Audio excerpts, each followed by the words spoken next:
Hello, hello everyone. I hope you're ready for your weekend. Happy Friday. How's everyone doing?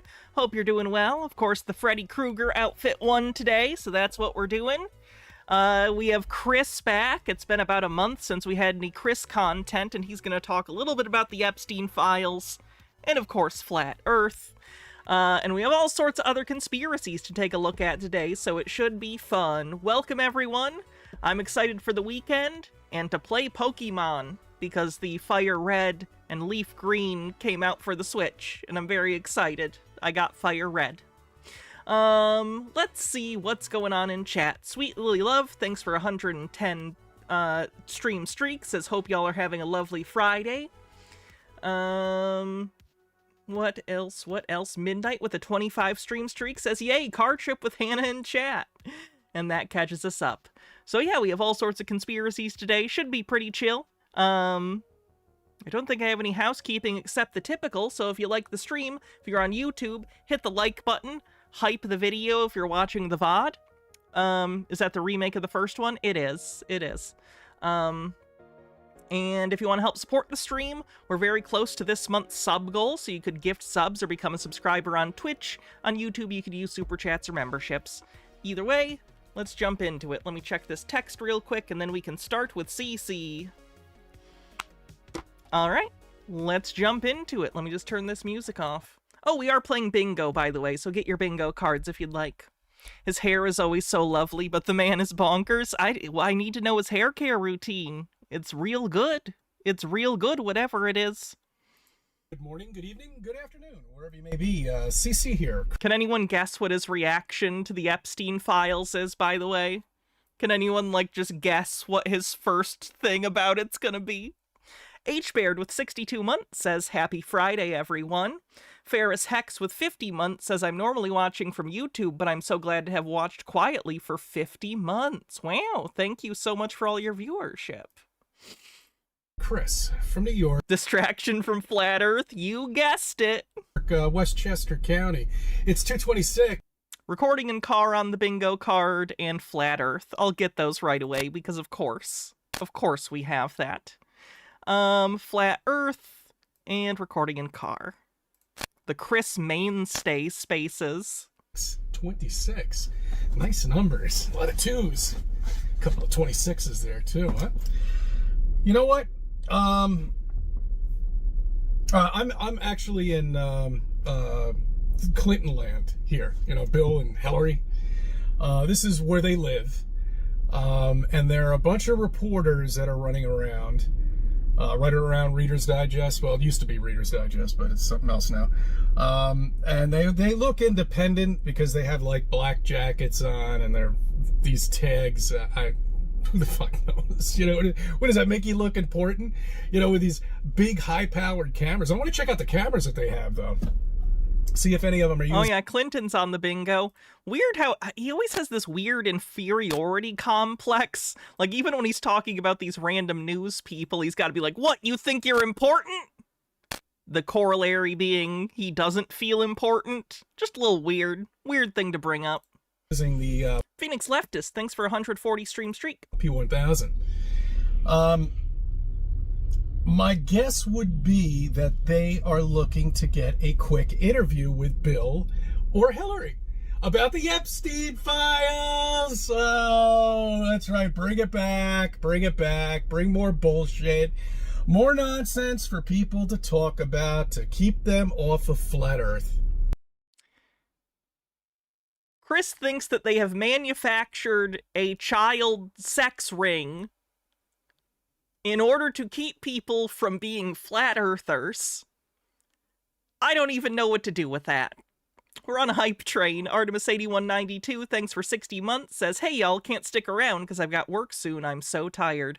I'm sorry. I hope you can catch the VOD later. If you want to help the hype train, you can use bits or subs. That's all they need. There was just well, we're just getting over a tough time here in New York, okay? I don't know if you noticed, there's snowbanks all over the place and whatever. It's called winter. Happens every year. And we got about, let's see, this last storm we got 24 inches of snow. I think maybe 24, 27 inches of snow. Storm before that, which was about a month before that, dumped about 14 inches of snow. See, now the fun thing about the one that was about a month ago is that snow stuck around for about a month. And the minute it started melting, so we can see our front lawn and actually get a parking spot outside, Is he gonna say it's weather control? Is he annoyed by the snow, so he assumes the government is causing his annoyance? Is that where we're going with this? Bumble Homestead, thanks for gifting a sub and getting us over level 1 of the hype train. Got another 27 inches! So this winter has been fucking miserable for people who live in New York. And it's really taken a toll on me, because we're outdoors, as you can see, all day long, from 4 o'clock in the morning until 9 o'clock at night. That's right, Ambulette. People are driving around. That is an insane shift. Jesus Christ, I hope he's not actually working that. Terradona with 100 bits says, the depraved shit our billionaire class did is light years more important than Flat Earth CC. No kidding. So that's how much fun we've been having, and I'm sure taxi drivers and other people are having just a Jim Dandy time too in this nice weather. So we are now going into a thawing out period. That's right. Thank you. We are going to be springing forward. Remember, that's coming up. I believe that's on March 8th, third month of the year. Got a couple dates that we might want to talk about too during that period of time. I'm not sure if I'll bring it up in this particular video, but we will be discussing that. Important events. We might have one more storm in New York. I think it's on Sunday, but it's gonna maybe 1.5 inches, 2 inches or something like that. Nothing to worry about after what we've just been through. Oh, and then we had, don't forget about the 2 weeks of 9-degree weather. That was even better. I really enjoyed that. I love it when the snow, when after it snows, it's like 6 or 7 days after, and it just gets it looks like a glacier, basically. This man is in his, I don't even know how old Chris is, 50s or something? Are you not used to the winter by now? I'm used to the winter, and I'm in my 30s. It's just a thing, man. Why you bitching about it? I was going to take some videos of it and compare it to our glacier, down that's surrounding us. Yeah. But that's a beautiful blue ice. The ice down in Antarctica is just unbelievably. It's just so beautiful, isn't it? Have you ever seen any of the videos and the footage? And it's just got this deep blue color. Kind of reminds you of an ice blue color, doesn't it? Maybe a sky ice, perhaps. You think that Antarctica's made of sky ice?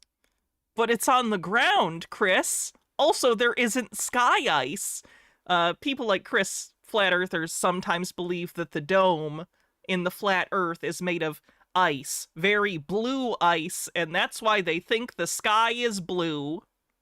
Even though we know why the sky is blue, it's because of refractions of water particles in the air that cause it to look blue during daytime. But they have their own special reason. H-Baird with 100 bits says, I hate that everything happening is turning everyone into a conspiracy theorist, but does anyone else wonder if Flat Earth was just a proof of concept for this kind of mass manipulation that happens online now?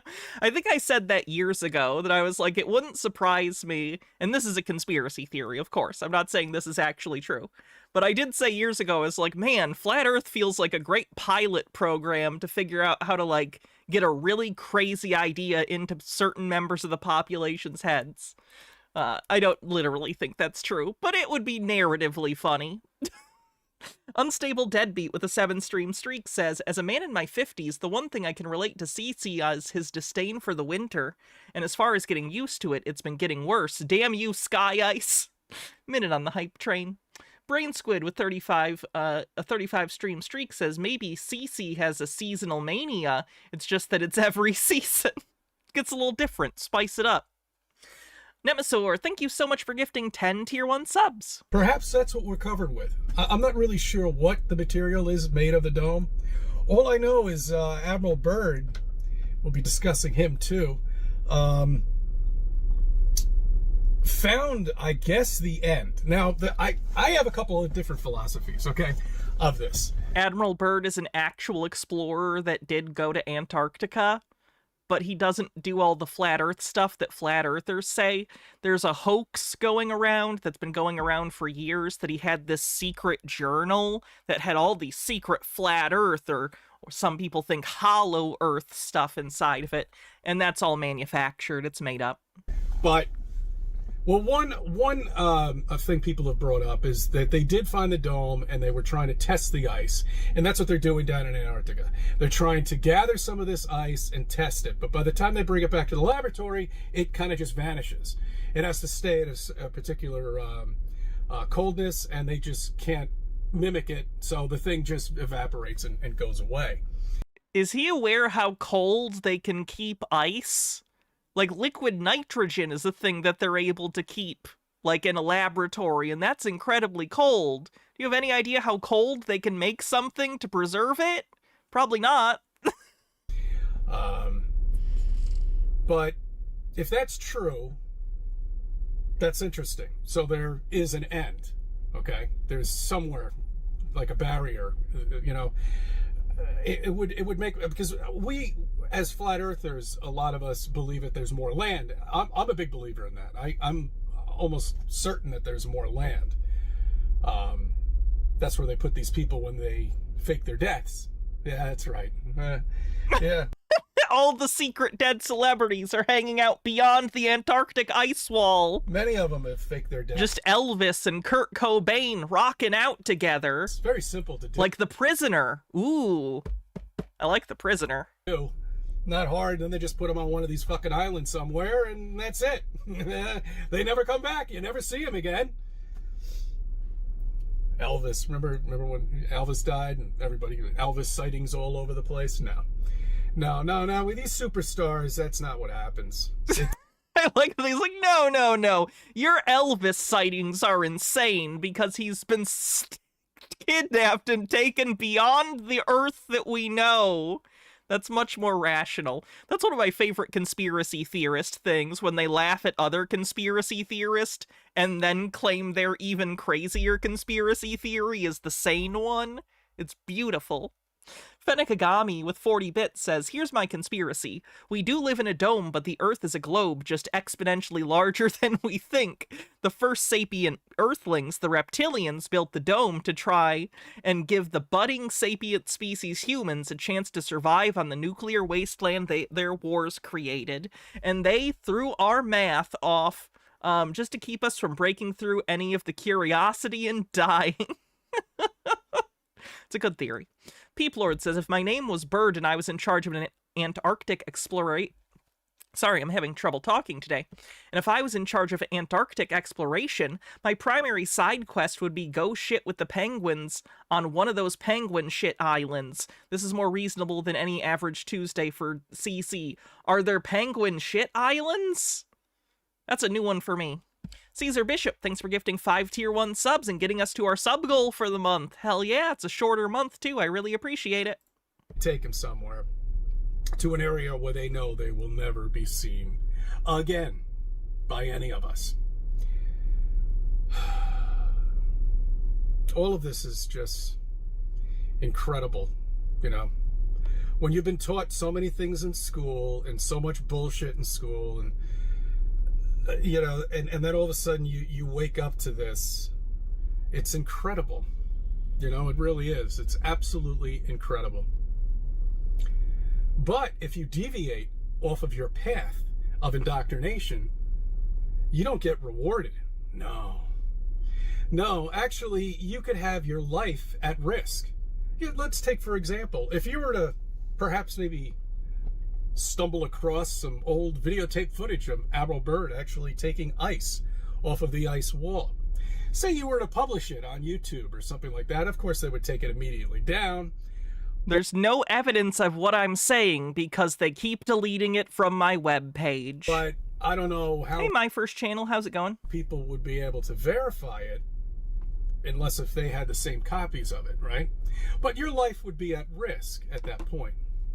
If you had a federal document from a president, say, who has visited Antarctica, or any other famous figure or something like that that actually has proof, physical proof that they have definitely seen something out there, your life would be at risk, okay? But Steve with a Q, thanks for gifting 5 tier 1 subs, and Screaming at the Radio, thanks for 54 months. We, like we do, flat earthers, just have observations, we're fine. But that's what we do. We observe. We observe things like curvature, and we can't find any curvature at all.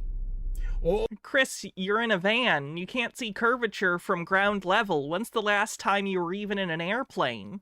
Have you been in space? I don't think so. You're not going to see the curve. All the mathematicians have told us and given us this diagram of how Earth curves, but we can't seem to find it. Yeah, that's right. And as a matter of fact, we see mountains that are 250 miles away that you shouldn't be able to see at all. Chris, it's a mountain. It has a high elevation. The elevation allows you to see the top of it. The bottom is still obscured. We see islands. We see boats. Your eye's perspective is absolutely amazing. You look up at the sky and you see this plane coming down, but it's not. It's not flying down. That's just the way you're looking at it. That plane is flying straight. You see it as it going down from the sky. It's incredible. It really is. But that's what God intended, God had intentions for airplanes? He didn't create he or she, whoever it may be. It always throws me off that the one thing that Chris is progressive about is God's gender. Like, he's a terrible, racist, xenophobic person, but for whatever reason, he's like, yeah, God could be a she or whatever. Very strange. Create all of this for us to wake up one day and question something, and then why don't we just take a boat ride down to Antarctica and pack a couple of sandwiches and we'll go see the ice wall? No, God didn't want to have it that easy, okay? As a matter of fact, I think there was a civilization before us that, did this guy just hit this? I don't know, these freaking UPS drivers, you gotta watch out for them. I always get the vibe that Chris is a terrible driver from the amount he criticizes other drivers. You ever feel that when you know someone who, points out everything everyone else is doing wrong, but they're completely oblivious to their own dangerous driving? As a matter of fact, God did have a civilization, I believe, that everybody was together at some point. They all worked together, okay? That could be what devil... Sounds like communism to me. Fenekagami says, I'm kind of surprised this entire video isn't CC complaining that Mamdani's a distraction from Flat Earth. Honestly was expecting that Chris's racism would cause him to rant about Zoran for a year. Same. I thought when he was talking about the snow, he was going to bring up the snow shoveling thing that right-wing people were pissed off about for a couple days. Tower is, I don't know. Maybe that was a structure that actually was made to climb all the way up to the top up there and touch the dome. Instead of going all the way down to Antarctica, why not build something straight up, You know what I like to do? I like to have brief conversations with people. I'll just bring it up. I love doing this, just kind of bring it up. Like, you have somebody looking, all right.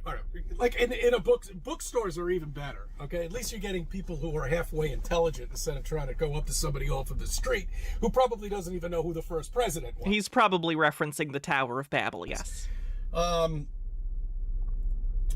you get into these small conversations with people and you just get them to wake up. That's all. Like, you bring up, the aqueduct system in New York City.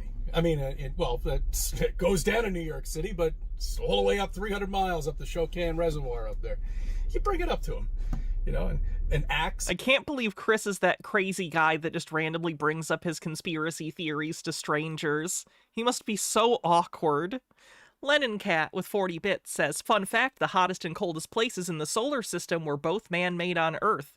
The Large Hadron Collider had 5 trillion degrees Kelvin, and NASA's cold atom lab is 38 picokelvins. Oh, that's very cold. That's close to 0 atomic motion. That's scary. And how could have they possibly have built something at that time for 250 miles that travels water down to the city. You know, they With concerted effort and lots of labor and materials, human beings are incredible when working together at building monumental structures and pieces of infrastructure. It's really great. It's one of our strengths as a species. Thank you for that great hype train, everyone. have the best water. We're getting shit water up here. We're getting water from the reservoirs. I'd rather have that water that's going down to Manhattan. They always say that's why they have the best pizzas, right? Could be. Yeah, doesn't New York City supposedly have some of, like, the best drinking water in the country? No. I've heard that before. I don't know if it's true. Anyway, so we have this aqueduct system that was built. Basically, when we had lanterns and picks and axes, you know, and they built it for 250 miles. And it only took them, I don't know, 6, 7 years, maybe 8 years, you know, to build this. 8 years is a long time to work on one construction project. He talks about it like he's saying they built it in 2 weeks. Toreador with 69 months, nice, says, nice, very nice, super nice even. Magnificent, absolutely beautiful aqueduct system. If you ever get a chance, you should really try to go down to Valhalla, okay? We actually had a flat earth meeting there, and I went and I couldn't find anybody, so I left. But who drinks tap water? You trust your municipalities that much? I drink tap water every single day. If the lead's gonna get me, I'll let it get me. Maybe the world will feel less terrible if I'm kind of like, chemically, what's the word, lobotomized? That might be good. Peep Lord says, that's pretty hot, but max temp was reached in the 80s as a Japanese development that we know in the US as Scorpina. Eventually met that person at another flat earth meeting in, I believe it was White Plains. Did I see Trump is crashing out because the people at Anthropic had concerns about the way the DoD is using AI, so now he thinks AI is far left? I don't care what Trump is doing. I'm gonna be honest. He's a fucking crazy person. He's gonna do what he's gonna do. His emotions and beliefs change all the time. I don't care what stupid thing he's doing today. You have to visit that reservoir in Valhalla. It's absolutely unbelievable, and you can't get the scope of it if you're on the Bronx River or on any other highway and you get a glance of it. You really have to walk up to this dam and look up. Okay, and they see not a lot of people do that anymore. They don't look up. They don't even know what the hell's around them at all. But when you look up at this dam, you see the mass structure of this, and you think back to the 1800s, okay, and you think back to the 1700s, and this is shit that you learned in school. Don't you understand that? You were told back in the 1800s that these people were living in little cabins with a little wood-burning stove. Okay? With an axe and a pick. Okay? With a little candle. Again, it's just... His idea of history, I've talked about this before, is the cartoon idea of history. He does not see people from history as human beings with full three-dimensional lives. He sees them as cartoon characters in little outfits with a few props. Like, I don't understand how he's unable to conceptualize. They were people, just like us. They just had less technology. But they still had skills, and they still had a lot of time on their hands to do labor. Giving them light. There's no electricity. Yeah, the 1800s were not people in cabins in urban areas. Hey, there's nothing. There's like, life in New York in the 1800s and life in, let's say, Wyoming in the 1800s were wildly different. Dirt roads. Then the dirt roads had horse and carriages on them, not cars. Cars were invented in 1920. At least that's what they want us to believe. Oh no, car trutherism. Okay. It's back to what I was talking about with God. That God did not want you to figure this out so easily. Okay? God kind of sounds like an asshole then. The civilization. I never understand people who believe in God describing God as an asshole. It's so funny to me that they're like, yeah, I think there's an all-powerful being that controls everyone's lives and created me, and he's also a narcissistic prick. Like, what a weird belief. Might have been building something like that. I guess if you look at the world, you kind of have to assume if there was a god, they'd be a bit of a prick. Yeah, but still. So we created another. Joan Spoon with 40 bits says, I wonder what one actually does at a flat earth meeting. Circle jerk. They just talk about how right they are and how smart they are compared to other people. And some of them do JQ stuff because they're around other JQ believers. Peoplord says, fun history perspective. Civilization. We're not the first. Okay, around here. There are many others before us. We need to bring back Gnosticism. Gnosticism is actually pretty hot right now in conspiracy, like New Age woo-woo circles. All of them are borrowing from Gnosticism. Let's create, God says, let's create a civilization that has... And they love the word gnosis because it's knowledge, but it also sounds kind of esoteric. So they love the word gnosis. Vast amount of languages. Okay? Let's see how that does. Let's see how that civilization goes. And as you can see, everybody's talking 50 million different languages when you come to New York. I mean, you have such a vast There's that xenophobia again. amount of people here that I don't know what language, and they just blab, and they don't give a shit. I'm Greek, and I don't sit here and talk Greek all day long, do I? Wow, he's just the worst. I go into the CVS with my cell phone, speaking as loud as I can possibly speak, and yammering in my language? No, I don't. I do not understand anyone who is annoyed by other people speaking different languages. It's really befuddling to me. Like, they're not even talking to you in this scenario. They're literally just in public speaking a language that you don't know, and you're mad. Why are you mad? It's literally not anything to be mad about. It doesn't make any sense. NSE333, thanks for 300 bits, says, hi, Hannah, happy Friday, back at ya. I'm glad it's the weekend. I don't do that. We're Greeks. Okay, we don't do that. But other languages feel like they have to. They have to impress us. I'm not impressed. Okay. They're not trying to impress you. Again, his inferiority complex on full display. Oh, you speak a different language than me? What, you think you're better than me? Like, every moment, he just thinks everyone is trying to belittle him, and no one is. Like, Chris, this is coming from your own head. You have severe insecurities that you're projecting out into the world. It's insanity. Peoplord says, okay, but you heard Dutch? Vile. Okay, that doesn't impress me. That annoys me. I don't think I've heard anyone make a Dutch joke since Austin Powers 3. If you're here in this country, you speak English. It's as simple as that. If you get a CDL license, a truck driver's license, you speak fucking English. It's as simple as that. People don't have to. They can be bilingual, which you seem to be ignoring. Many people in the United States are bilingual, and English is their second language. And even if it isn't, they're living their life. Who the fuck cares? If they're able to get through their life speaking whatever language they do, good for them. Why do you care? And you know why? Because here in New York, we have parkways. Yes, with low bridges. Trucks aren't allowed on those parkways. But every single fucking day, I see an 18-wheeler or one of those rider trucks or the rental trucks all the time up and down the fucking parkways. Every day I see it now. And this has happened within the last 5 years. And I was trying to figure out, because truck drivers are not stupid people.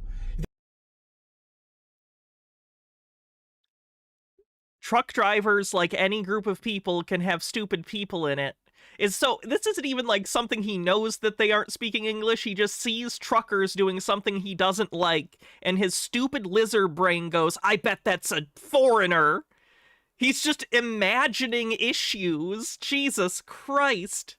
Fenekagami says, it's like he thinks that time periods are anime RPG settings, like there's some weird narrative rule that all tech and advancements have narrative constraints based on vibes. It's like Cece thinks that people just boiled water back then because it tasted good, and not because people figured out that for whatever reason, that made consuming it safer.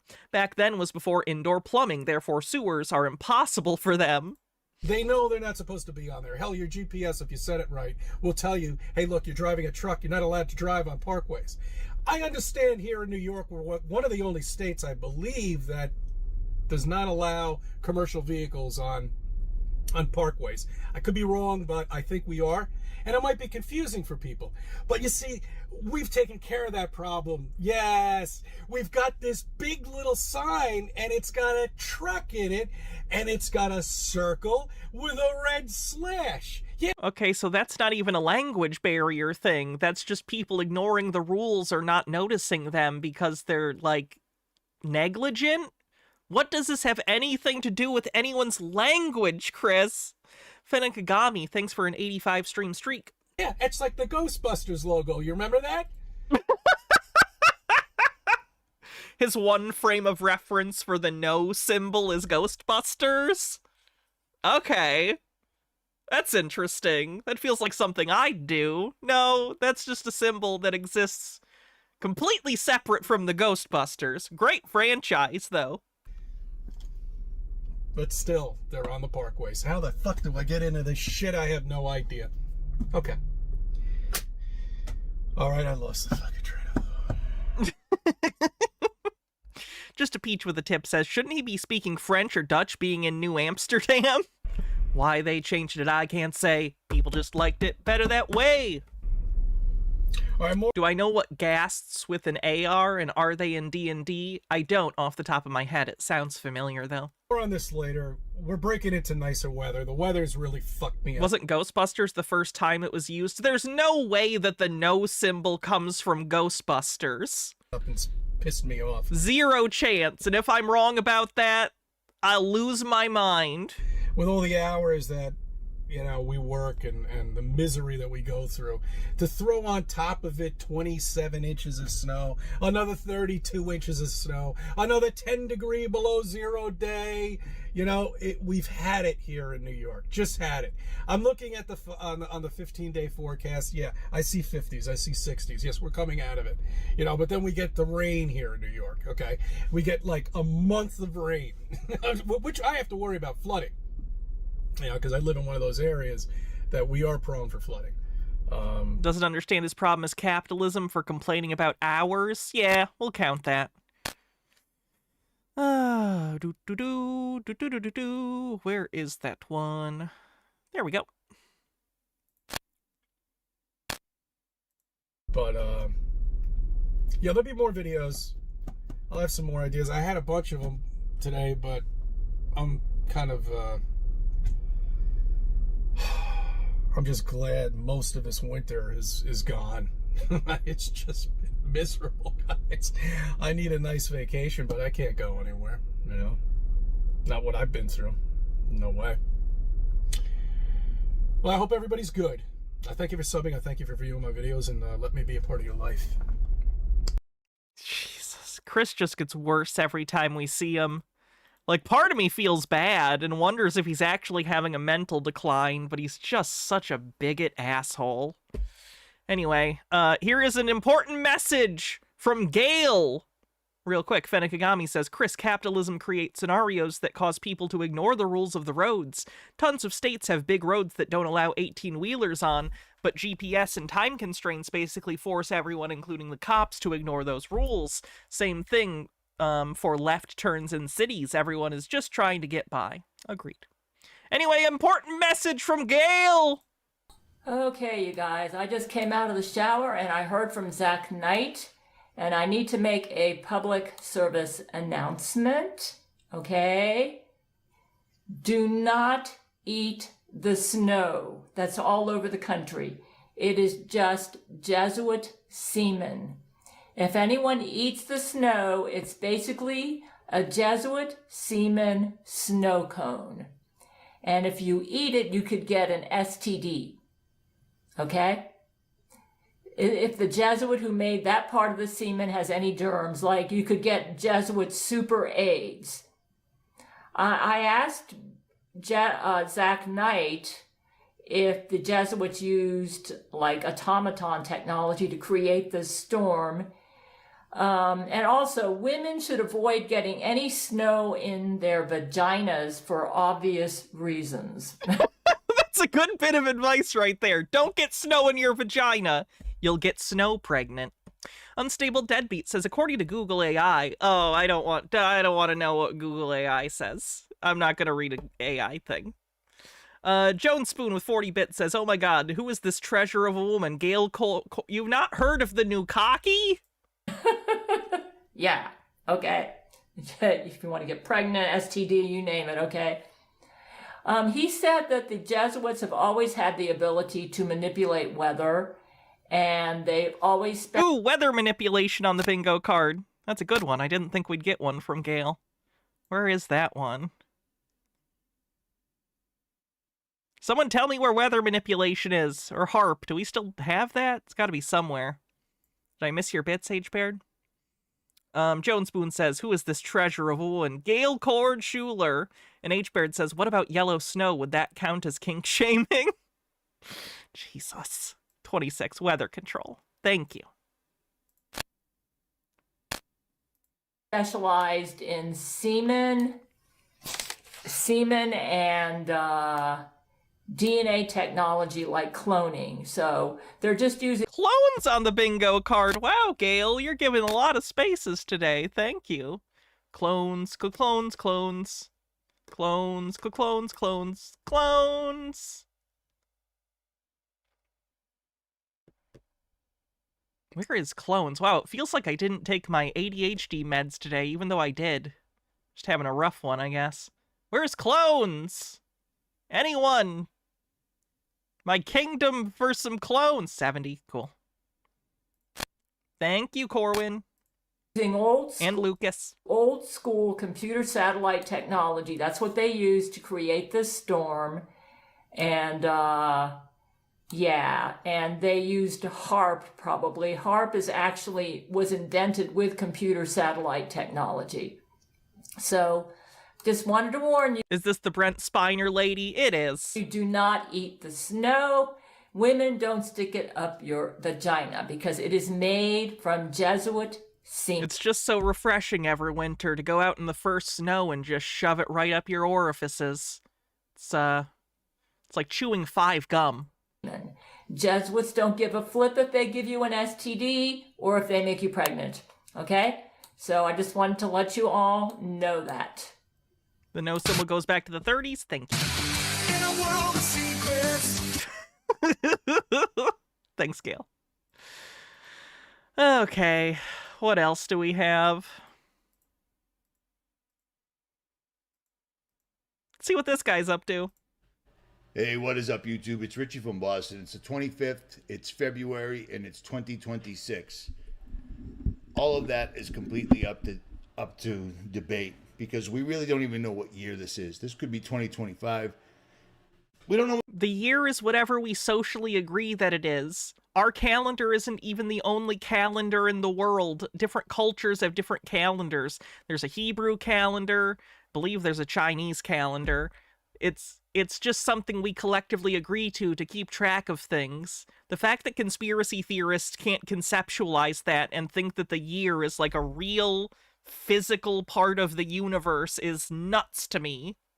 Peep Lord with 40 bits says, I don't use Google AI, but I put Raspberry Pi in my toaster and taught it to sell drugs to minors. Is my machine less evil than big AI? It is. It is indeed. What year it is? I mean, how sad is that? How sad is Islamic calendar? Yeah. There's all sorts of calendars. The one that's generally used globally for business is the one that we use, but that's because America has historically, for the last 100 years, had the large amount of influence on the world. that?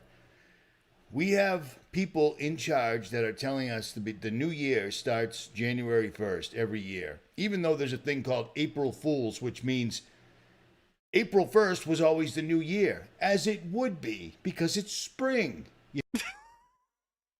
Why? There's no particular reason that spring inherently would be the new year. That's just your personal preference, or it makes sense to you, but there's no particular reason for that. See what I'm saying? But at any rate, someone was asking me in the comments about the Deagle report, where I think it was like 8 out of 10 Americans would be wiped out in 2025. I think that's off by a couple of years. That's a weird chain of thought. It's because symbolically we associate spring with, like, rebirth and renewal. And he's associating that with like a new year, a fresh start, something like that. So his like symbolic connection makes him believe that there is something inherently more New Year-ish about spring than there is winter. There isn't. It's arbitrary. You could pick any day of the year and have that be the start. But he, in particular, sees a symbolic significance to spring, so he is associating that with the new year. Because our entire timetable is off. We've got the moon acting incorrectly. We've got the sun acting That fucking moon. When will it learn? incorrectly. We have so many things acting incorrectly. We don't even know what day it is or anything. And It is February 27th. we're so jaded because of technology. I personally took video of an airplane that went poof with a little figure eight poof around it. And I barely think about it because so much activity is going on at one time. And I wanted to pack He thinks he saw a plane disappear? That would be scary. H-Bird says we need to give the moon a performance improvement plan. because I'm out I say we just fire the moon and find a new satellite for the Earth. of here in the morning. And Maybe Charon? I have to make another video because I forgot something in the video I did yesterday. But also, I hooked up with somebody who just started making videos not too long ago, and I've already talked about him once, and his name is the Simulated Leviathan. And I've gotten a hold of him, and I am going to have him on a live stream if the creek don't rise and the good Lord's willing. But here's the other thing. I didn't realize he was also an author. So this is who I'm talking about. Who controls the world today? Who rules the world? Who's Wow, that shirt is a choice in the 2020s. Wowzers. That's the kind of shirt I would wear to high school. I was that fucking kid. really in power right now? And I was just as obnoxious as the shirt. Not much has changed. I can tell that some of you are probably shouting some things at the screen. Real quick, just a peach with a dollar tip says, is Red Dwarf's talkie toaster responsible for modern AI by using the Holly Hop drive? I need to rewatch Red Dwarf. It's been a very, very long time. As I'm saying this. And Wait, why are people saying overt? Oh yeah, maybe that's a picture from that movie though, although there does appear to be Hebrew writing on it, so oh, let me listen to him. I can tell that some of you are probably shouting some things at the screen as I'm saying this. And I just want to say, cool it with the anti-Semitism, guys. Cool it with... But seriously, what if I told you that the world was taken over in 1914? Not only that, 1914 was a pre-selected date, a prophesied date for this to happen. A quick history lesson for you. In 1914, World War I broke out. And as a result of World War I, we also had World War II. If you found out that both of these great wars were pre-planned events in order to consolidate money and power to a small group of occultist elites... Oh god, is he gonna reference the protocols? Because this is matching the narrative of the protocols. How would you feel about that? But it gets worse. What if I also told you that these wars were holocausts? Do you know what the meaning of the word holocaust is? It comes from the Greek etymology of holos kostos, holocaustum, which means a burnt offering, a sacrifice to the gods. And You see what I'm saying? There's nobody else out there doing videos like he's doing. I've seen videos plenty like that. God, should we do thinly veiled or overt? I'm not quite sure, but I'm getting vibes. He said cool it with the anti-Semitism, but I don't know about that. Let's go thinly veiled. See, most people are saying overt. Other people are saying thinly veiled. I'm going to make a call. I'm going to say thinly veiled. Actually got depth and passion, and he Peep Lord says, all the world wars taught me was defensive driving is impatient. understands Or important, rather. that A, time is short, and B, that this is not all a big happy accident, like, oh, we're accidentally making AI that's going to kill everybody, etc., so forth and blah, blah. It would if it was overt, he'd literally have to be like, hey, it's blank. If there's any amount of tiptoeing around it, it's thinly veiled. You might not think it's veiled very much, but that's why it's thinly veiled. I have made my call. You can disagree. Blah, blah. He gets it. And also, he's written a book that I was totally unaware of when I originally showed him in one of my videos. Let's say that, okay? So yeah, he's wrote a book, and that's not what makes him awesome. What makes him awesome is he's come across a few things. Like, I've had this in my this idea in my head for years and years and years, but I couldn't figure out a way to actually take what I was thinking and make it into a video. And what I'm talking about is oil, crude oil. I always knew that oil was not from dinosaurs, okay? I knew It's not from dinosaurs. It's from fossil, like plant matter, I think, makes up the bulk of what turned into oil. that. They're called fossil fuels, but like plants can be fossils. I didn't know, but I knew I think you're just associating because when you think fossil, you think dinosaur fossil. that oil was basically the blood of the earth. And these people figured out how to extract the blood from the earth and have us take the earth's blood. In no way is it blood. I don't know why you're comparing it to blood. It's not blood. And put it into an engine and turn the earth's blood into smoke and vaporize it up into the atmosphere. You see what I mean? Because I've shown you videos before where roughnecks, oil company executives have said, we've drilled wells completely dry, gone back 10 years later, and did it all over again and got millions of barrels of oil out of it.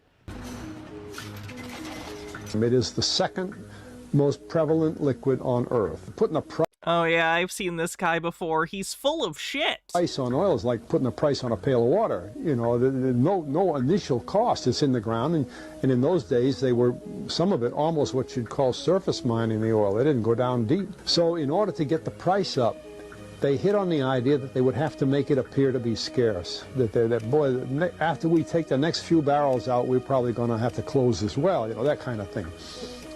Well, a very fortuitous event. In 1892, there was a convention in Geneva of scientists to determine... New technology allows companies to retrieve more oil. Yes, like fracking, which is terrible for the environment. Gitara with 50 months says, woo, big 5-0. Speaking of tinfoil, Hannah, have you heard that Candace Owens' expose on Erica Kirk just came out?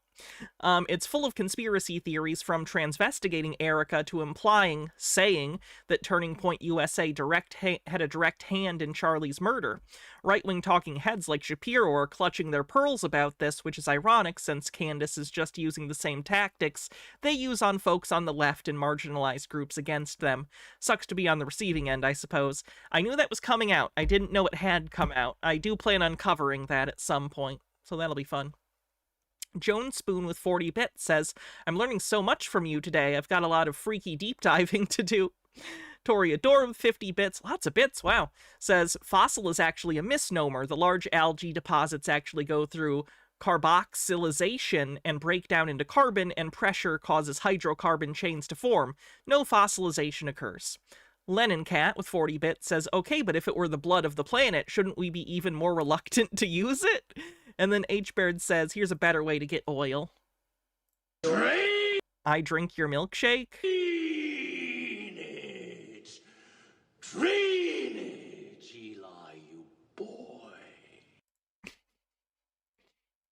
I drink your milkshake! I drink it up! Altered Undying with 100 bits says, for Hannah.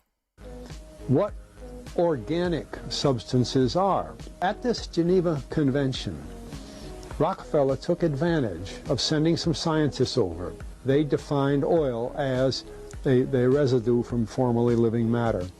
Well, that makes it a fossil fuel. I don't know why they decided to use the word fossil, but it says formerly living matter is fossil. And another thing we should know is that there has never been a fossil, a real fossil, found below 16,000 feet. Right. As someone pointed out in chat, it doesn't actually fossilize. It's just a name. It's not actual fossils. Mine oil, or we drill for oil, at 30,000, 33,000, 28,000. The title is Bride of Charlie for the Candace Owens thing? Oh, God. Every day of the week. So right there, we rule it out that it isn't fossil fuel. it's called fossil fuel for the minds of the public to feel that it is an asset that is running out, being depleted. We talk about depletion allowance, which is a lot of, and actually, if you know the world's oil supply, you know that it is not going to run out for an awfully long time. What bothers me is that in geology books, it's in there.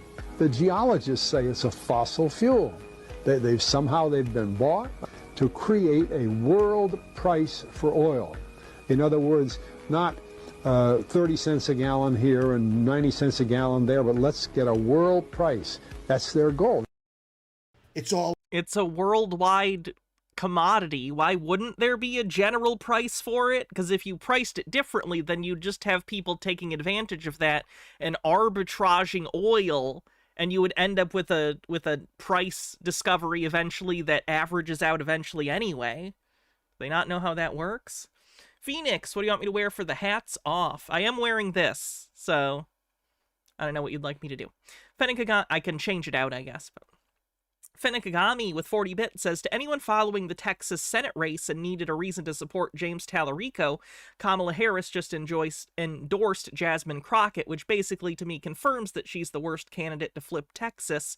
Also, Tallarico actually stands up for trans people and has stated to him that the crying children of Gaza and God crying out for us to do something about it. Well, that's good.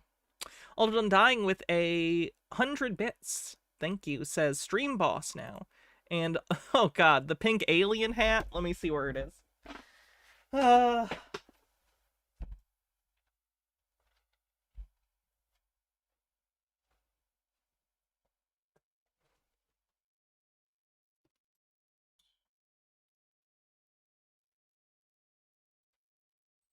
haven't worn this in a while. All a lie. It's all a lie. And it's astonishing to me watching people thinking that all of a sudden all these truths, we're finding out things we never knew. You're finding out things that we've been sacrificing our credibility, our reputations, our incomes, and our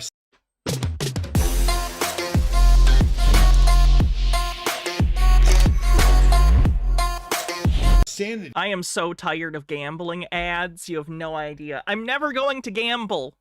I hate gambling. Stop feeding me fucking gambling ads. Hydrate. For decades trying to tell people. You know what I mean? Children going missing. Epstein's not the first one. Epstein's not the last one. I believe Turning Point has just picked up the reins for Epstein Island right now. Or Epstein Island's probably still running. We don't know. We don't know anything. But this is a thing. They take children. They need adrenochrome. Period. Ooh, adrenochrome on the bingo card. That's straight up QAnon stuff. And blood libel. Adrenochrome. Aleister Crowley. These people are all into black magic. If you want to learn how to make technology, if you want to take rocks and sand and other earthly elements and take them and somehow turn them into a computer, that's crazy. I'm sorry, technology is a conspiracy now? Your computer is witchcraft? Oh god, we really are going back to like the cartoon version of the Dark Ages, aren't we? Is QAnon still around? It is. It's much smaller than it used to be, but there are still some people that primarily consider themselves QAnons. You would never just go, or anons. Oh, you know what? If I take a few rocks and some sand and put it together with some heat and some wires and then put it together, it doesn't work like that, okay? It doesn't. I don't care how deep of a thinker you are. Every single solitary. Ooh, look what I did. Oh, caught again. I'm a crisis actor because I've been on the news numerous times. You know why I've been on the news numerous times? I got a big mouth. I don't take shit. I don't turn the other cheek. And I've been all over the United States for years and years and years. It is what it is. A crisis actor, using my own name, Richard Comito Jr. Really? I don't know why I just went down that rabbit hole, but whatever. Let me show you something that really bothered me, and I'm going to be investigating this firsthand because I'm in the general. Nemesaur with 100 bits says the fossil in fossil fuel is from an archaic definition that meant something extracted from the earth. Area. This right here is a massive problem that you're not hearing about anywhere whatsoever at all. November 14th, 2025, 9:42 a.m. Mountain Standard Time. A conference room in Phoenix. Representatives from 7 states sit across from federal officials. On the wall, a countdown timer displays the number of days remaining until the Uses AI on the bingo card. I'm almost certain that's AI slop. Let's see. There we go. Colorado River Compact expires. 336 days. The meeting was supposed to produce an agreement, a framework for sharing water from the Colorado River, the most important river in the American West. The lifeline for 40 million people across 7 states. The source of irrigation for 5.5 million acres of farmland that produce 90% of America's winter vegetables. Instead, the representatives leave without signing anything. Arizona's delegation walks out first, then California. Colorado's team sits in silence, staring at maps showing reservoir levels that should not be possible. This is the 3rd missed deadline in 18 months. Here is what most people do not realize. Lake Mead and Lake Powell, the 2 largest reservoirs in the United States, sit at 37% capacity. At current consumption rates and projected snowpack, both reservoirs could fall below minimum power pool elevation within 18 months. When that happens, Hoover Dam and Glen Canyon Dam stop generating electricity. The turbines go silent. 4.2 million people lose power. But the power failure is not the crisis.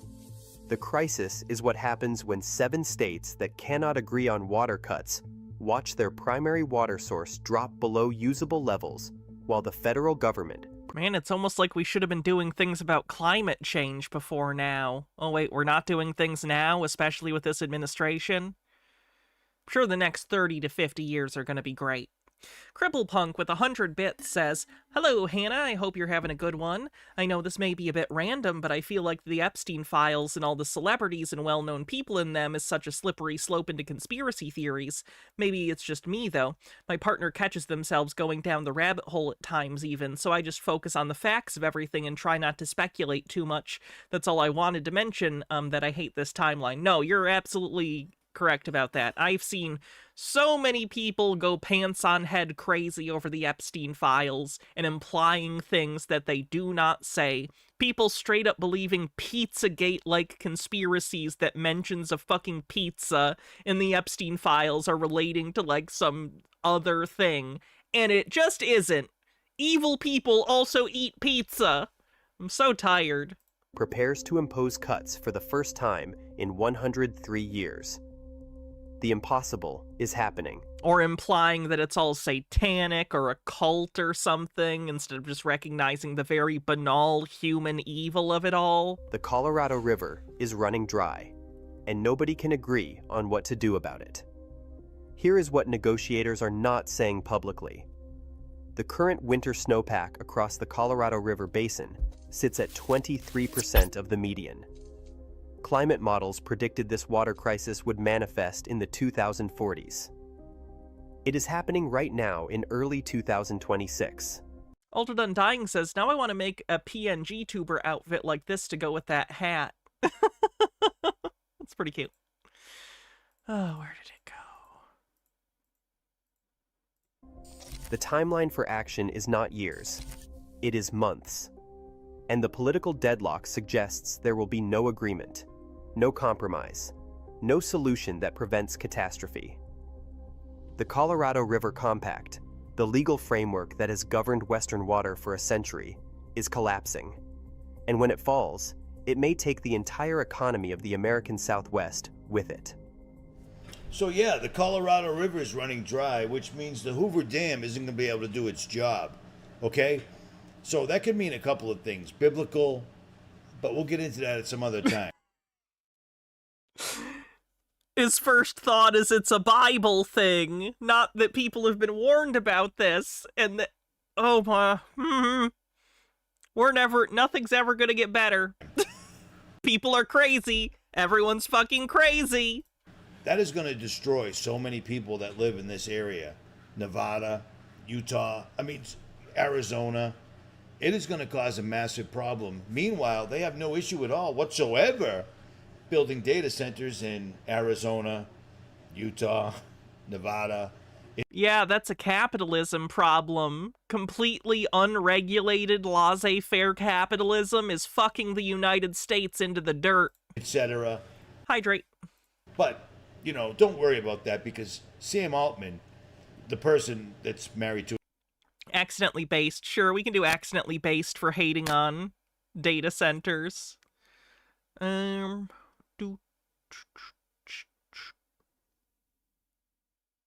There it is. And Gothgeek Gaming with 40 bits says, speaking of this administration, the Social Security Administration didn't give me my disability payment today because your mailing address or payment information is incorrect, which neither have changed. They blamed it on USPS sending mail back to them that wasn't meant for me. I've never had a problem like this with welfare. Ugh, God, I'm sorry. to another guy and then killed one of the whistleblowers that worked for him and that came out and tried to warn us about him. He's got it all figured out. Data centers aren't the problem. You are. One of the things that is always unfair in this comparison is people talk about how much energy it takes to Oh, I hate this fucking guy. train an AI model. I know, I know. Relative to how much it costs a human to do one inference query.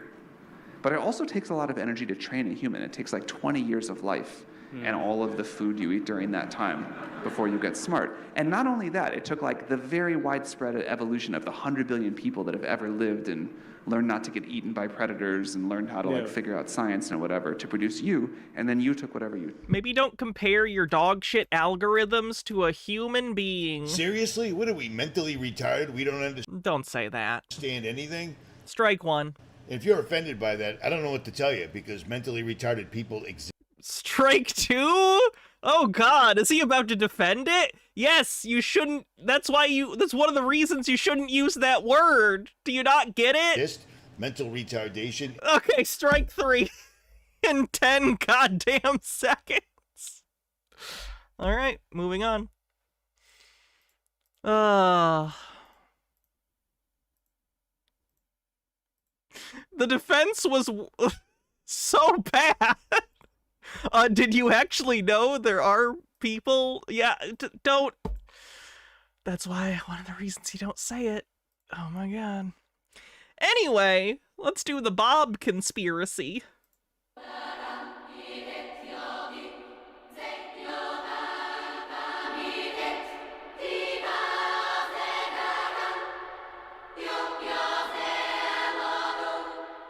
Hey everybody, welcome back for another video. Today we're going to be talking about Bob and Doritos of all things because there's some really odd connections and advertising campaigns from the 90s that really speak to this B.O.B. phenomenon. So Bob used to be, at least, a very common name, and in pop culture it's become one of those things where it's like, oh, generic white guy name?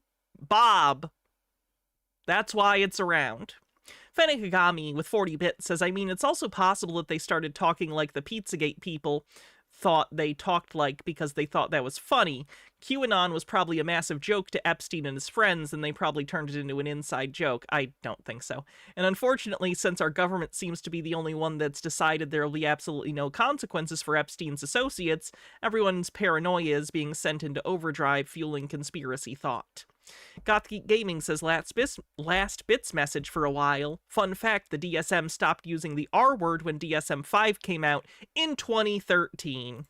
let's get into it. Now, once again, I've been tracking this particular name, Bob, or B-O-B, and it just shows up in so many random places, including the Illuminati card game. There are several songs featuring Bob or Bob Dabalina. There are rappers that go by, or artists that go by the name B.O.B., songs called B.O.B., and a lot of symbolism in these areas. So definitely something weird about it. But as far as Doritos goes, this came across my radar several years ago, but I wanted to look into the history of Doritos because when I saw some of these older Doritos They were invented in Disneyland. commercials from the 90s. Thoughts on What About Bob? I haven't seen it in like 15 years, so I'd have to rewatch it.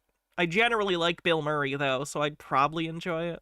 Featuring Bob, it motivated me to look into the history of Doritos. And Toreador says the Church of Subgenius. What's this? The Church of Subgenius is a parody religion that satirizes better-known belief system. It teaches a complex philosophy that focuses on J.R. Bob Dobbs, purportedly a salesman from the 1950s who's revered as a prophet of the church. Subgenius leaders have developed detailed narratives about Dobbs and his relationship to various gods and conspiracies.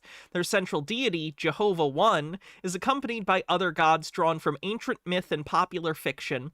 Subgenius literature describes a grand conspiracy that seeks to brainwash the world and oppress Dobbs's followers. In its narratives, the church presents a blend of cultural references and elaborate mix of the sources. Parody religions always scare me because there are enough people that will think it's serious.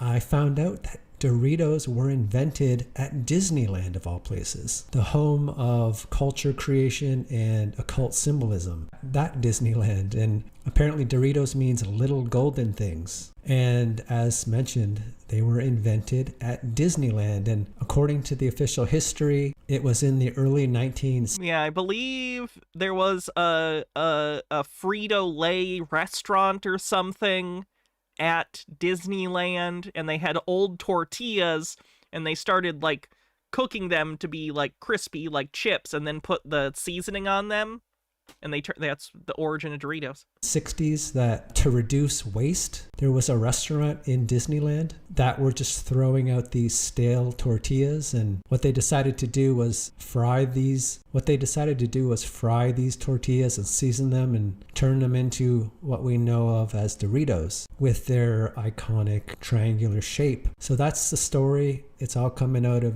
Disneyland in the mid-60s. But of course, this connection with Disneyland is interesting because we know the occult and Disney go hand in hand, and there's the Club 33 associated with Disneyland and a whole bunch of symbolism. So another aspect to Doritos, of course, is the... I'm sorry.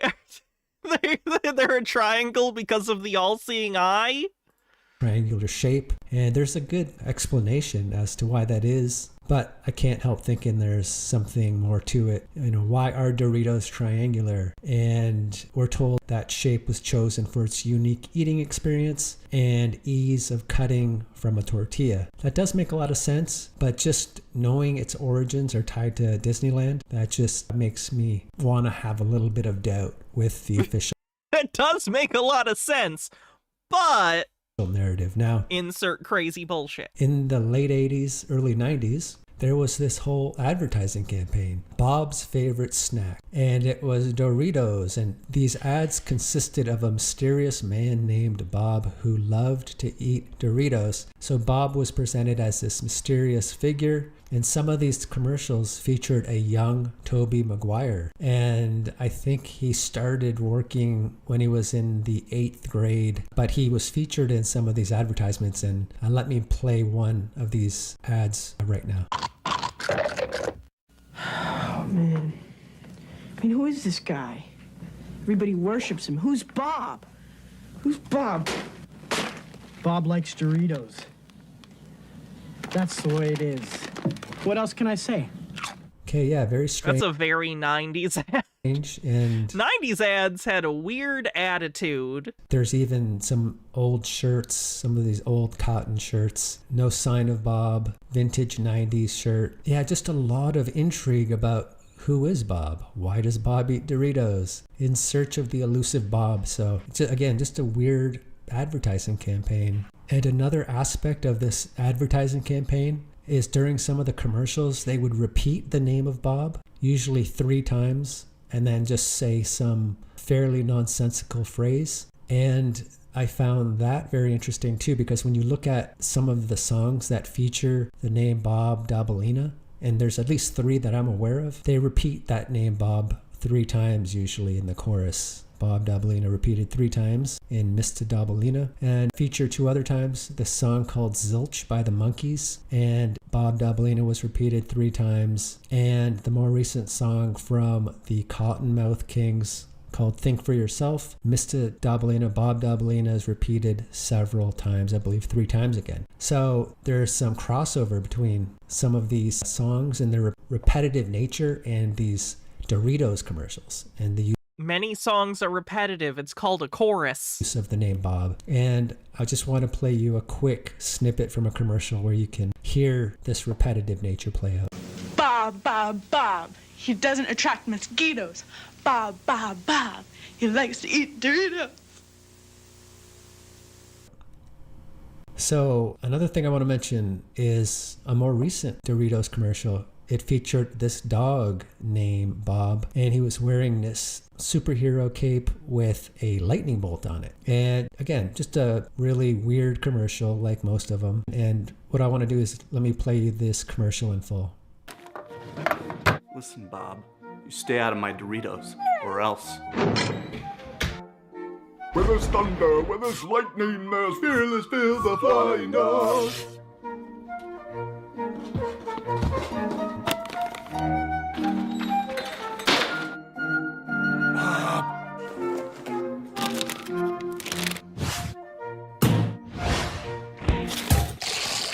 Wow, I really hate commercials. That was So really again- stupid. And why do I think that's odd is because there was a movie that came out not too long ago called Thunderbolts, and it featured this character called Bob. And Bob was like the mysterious guy mixed in with these superheroes. And in the beginning, nobody really knows who he is, and it's kind of a man of mystery who's later revealed to be another superhero. But just this mysterious figure in the movie Thunderbolts featuring Bob. And again, I just thought that was very interesting. This random guy named Bob in the Thunderbolts trailer. So Bob is a very innocuous name. again, the connections between Disney and Bob, very strange. But the triangular chips, these random commercials, I'm not sure what it all means, but I know there's more to it than what That's the laziest conspiracy. It's like a build your own conspiracy. I'm not sure what all of these things have to do with each other, but it makes my brain tingle. You do the being rest. told. So I just kind of wanted to share some of these random musings with you guys, and I think I'll leave it here. But I do want to give a big shout out to my channel members as well as my patrons. Thank you for all of your support. And with that being said, until next time, take care. Bye. You think his patrons are happy paying for that episode, considering he didn't even say anything? This is an older video from Dr. Mumby, but I think she was more entertaining before she did all the weird filters, so let's take a look. On. But the reason I'm here, beloveds, is because we as a people need to stop eating in restaurants.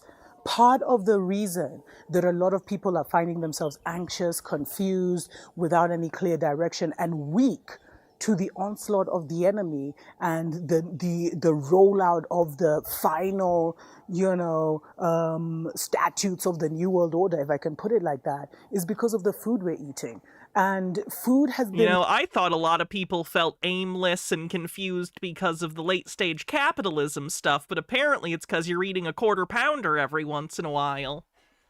It's that easy. Weaponized for a long time to dumb people down, to make them slower. And what happens, beloveds, is because, and I shared this in another video where food, spiritually, because this is our vessel and our license to move around here, we can only a certain level of our spirit can come into this body based on its vibration. So it has to be a vibrational match. And so if you are a god or a goddess or a mighty powerful being, and you're trying to come in here to do some things, then you will only be able to perform as much as your vessel is vibrationally, on the level of vibration of your body. And that's why it's so important. That's why they call this a temple. That's why you for the spirit to come into the temple has to be meticulously clean and just have all the necessary things. And one of the things is feeding the temple. What you put into the temple is so critical. And one of the things that people don't know, beloveds, is that a lot of these restaurants that we see around, these pizzerias, etc., and especially these fast food restaurants are actually occult situations. What do you mean they're occult situations? In high school and college, I worked at McDonald's and then I worked at Culver's, 2 fast food restaurants. I would have remembered anything occult. It was just boring and greasy and hot and terrible. They're actually not occult, though. Highly, highly occult. They're witchcraft stations, beloveds. What they're making, they're giving you chemicals that will alter your body function. Chemicals in my food? It's almost like every food is chemicals. And in return, you not only pay them physically, but you also pay them energetically. But you see, the making of food is such a deep and intimate thing, beloveds, because the whole world is mind. This reality we live with is mind, is one. I want to point out, by the way, it's not a new thing for humans to eat out at restaurants or like food carts. That's something that's existed as long as human civilization is other people making food for you and you paying for it. Obviously, the system we're under, a lot of restaurants put really gross stuff in their food and they cut corners. I'm not going to defend that. But just the idea that, like, it's wrong to eat at a restaurant or to get something quick on the way home every once in a while, that's a very normal human thing. There's nothing wrong with it. It's fine. Mind is a mind, beloveds. Many facets of the mind. I'm not going to get too into that. But you consume the thoughts. Altered Undying says, this is bugging me. Sentry, the character from the last video named Bob, was named Bob before Disney owned Marvel. It was big, and there's the character Robert Reynolds, which of course Robert has shortened to Bob. The emotions, the negativity of all the people who have touched the food that ends up on your plate, and especially if you're eating the food of the people who are making that food. And let's not forget that, like, restaurant people are really not well paid. So they're probably not thinking the most high vibrational thoughts when they're making your food, beloveds. So pay them more? But we have to, like, even without, that's like the second point. The first point is, like, recognize that the occult created restaurants. What? Babylon created restaurants, beloveds. And it's become so I mean, there were probably restaurants in Babylon. Again, that's a civilization. I think every human civilization has some form of restaurant or pub or takeaway cart. Nature. And it's made to be addictive, to the point where many people don't even know how to cook for themselves. But in this time when there's such a huge mental onslaught, like, you are battling for your self-control. You are battling for... We already had that FIP AJZ. Regain the control of your life.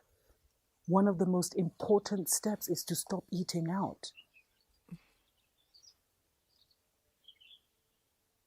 If you want to cut down on eating out for either health or financial reasons, totally reasonable. Makes a ton of sense. Not for your vibrations or spiritual health, though. That's just nonsense. You could be as high vibrational as you want. And then you'll eat some food that's been made by a low vibe being. That's incredibly classist, isn't it? A poor person made this burger. It's going to poison my soul. You, instead of continuing on your journey, you'll find yourself battling yourself, falling sick, feeling unmotivated, lethargic,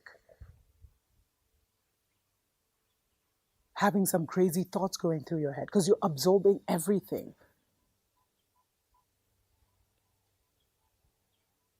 And you don't know the purpose behind. Is she encouraging restaurants to hire coke addicts because they vibrate? Restaurants don't need encouragement to hire coke addicts. Those restaurants, and you see... Have you ever worked in a kitchen?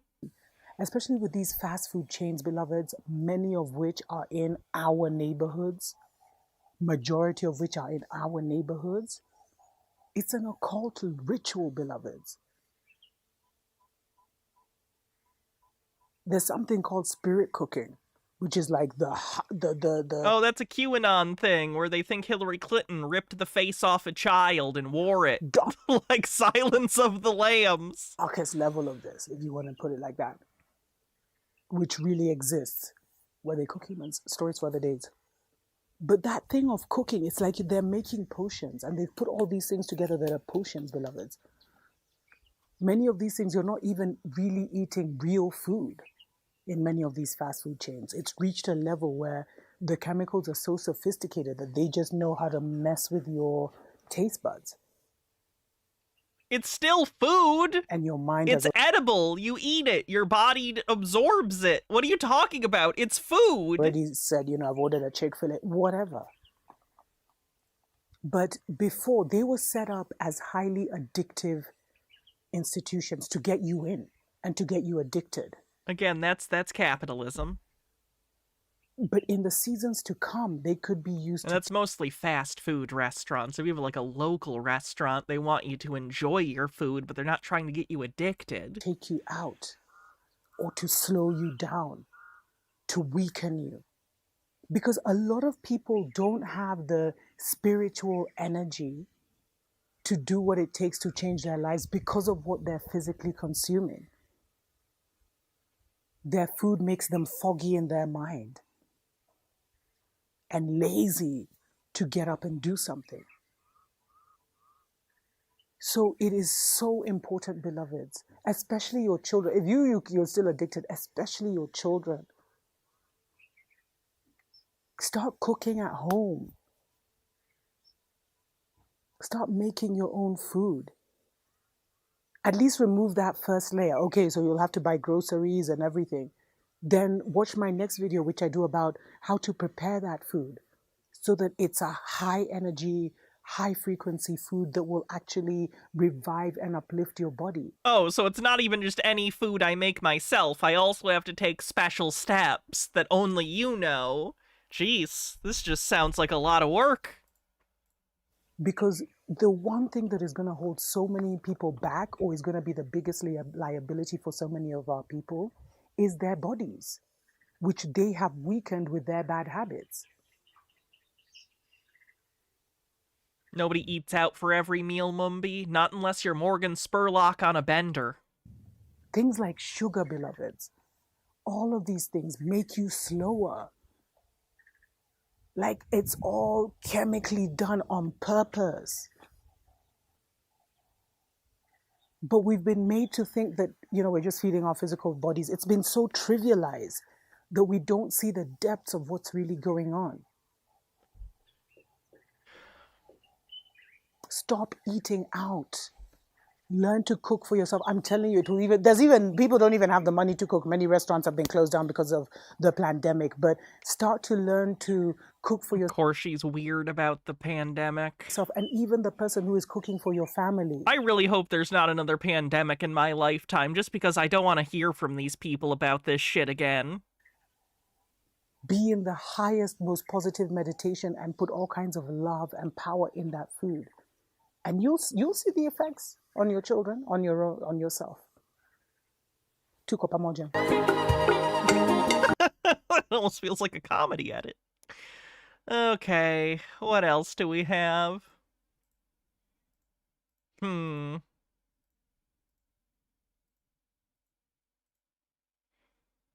kind of want to hear from some of these Jasara people. And we have some really distinguished visitors. You guys remember we watched Waiting for Nasara a while back? We revisited it. So you guys know that this is a conspiracy theory where they believe that there's a bunch of secret laws that were passed in the late 90s that will do all sorts of things they want, like abolish the IRS and clear everyone's debts and clear everyone's mortgages. It's desperation, basically. There's a lot of crossover with this and QAnon these days, by the way. So we'll check out a little bit of this live stream. I'm not sure how much into it we'll get, but we can try. Skipazoa with 100 bits says, if there's another pandemic, you might not hear from these people for other reasons. And H-Baird says, thankfully there are better ways to increase your vibration. I used some of this footage. Maybe not this one exactly, but footage very similar for the medbed video. Anyway. today. This is going to be an amazing podcast. You don't have a tinfoil hat at work, but you made a Faraday cage out of copper for your head. Will that work? I'll allow it. I think that'll give you suitable protection from the psycho waves. This is the culmination. Somebody told me that I've been broadcasting for 9 years. It's a blur to me. I don't even know. I know part of my broadcast. Part of the time I was doing it, I used to do two videos a day. Now I do at least one live video a day, but it just went by very quickly. But the whole intent and my whole desire really was to finally was to be able to help in the transition from the old world into the Great Awakening. And I feel like this is a culmination of all the years I've spent broadcasting is in this video. And in the video I did yesterday with Karen and before with Sandy. But with this video, we especially want to reach out to veterans. Charlie posted about 150,000 copper pipe Metatron field. I watched that video. Shit, I wanted to cover that today and I forgot. We'll have to save it for next time. But it's another medbed scammer, basically. Because we feel, I mean, I know in Kingman, I pass so many veterans that are they need a few dollars, and it's like, why aren't they like heroes? Why is this going on? But when you understand, because the government uses members of the military to do their bidding and for propaganda, but they don't actually give a shit about the people who they put in danger. I think that's pretty clear. The dynamics of the government, of the corporate government, of the corporation that we are leaving now, and we're coming into the republic. But what I'm trying to say is that I'm very happy to have two members of the military. I'm going to call you by your first name just because I'm not able to comprehend. I may not have the right memory or whatever it is, but Bill and Sandy are distinguished veterans, and they have come to grace us with their presence today to explain whose cowboy hat is better, the guy in the top right or mine? The essence of the Republic, of re-inhabiting the Republic. The people on my channel, are they actual vets or super soldiers? I think they're actual veterans. My viewers all know about the bad guys. They know about the corporation. They know about Jassara. They know all these things. We've been doing this for years. We've been kind of keeping each other alive, in a sense, just to keep everyone feeling okay about the situation. We always end on a positive note. But this is the culmination in my mind of all those years of broadcasting. Finally, it makes sense, because by linking up with the formation of the re-inhabiting of the Republic, this is tied into Jassara law. This is tied into the White Hat military.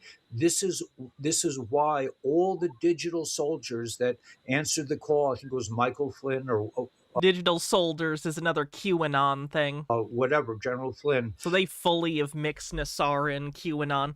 QAnon already stole a lot of stuff from Nassara, so it makes sense, but he seems to have completely entangled QAnon stuff with the Nassara narrative.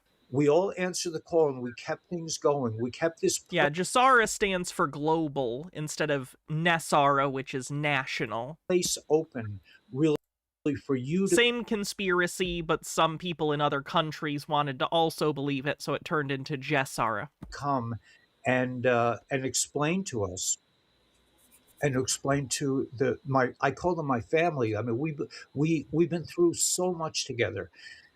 All kinds of changes and changes. Well, you're a good wannabe. You can say that. In the news, and changes in the government, all these things. The vaccine holocaust and all this. Oh, fuck you! Abuse. Don't use that word like that, you nasty bitch. We've suffered together, and now we're coming into the end game, and that is the formation. Do we still have comparing public health measures to the Holocaust or whatever on here?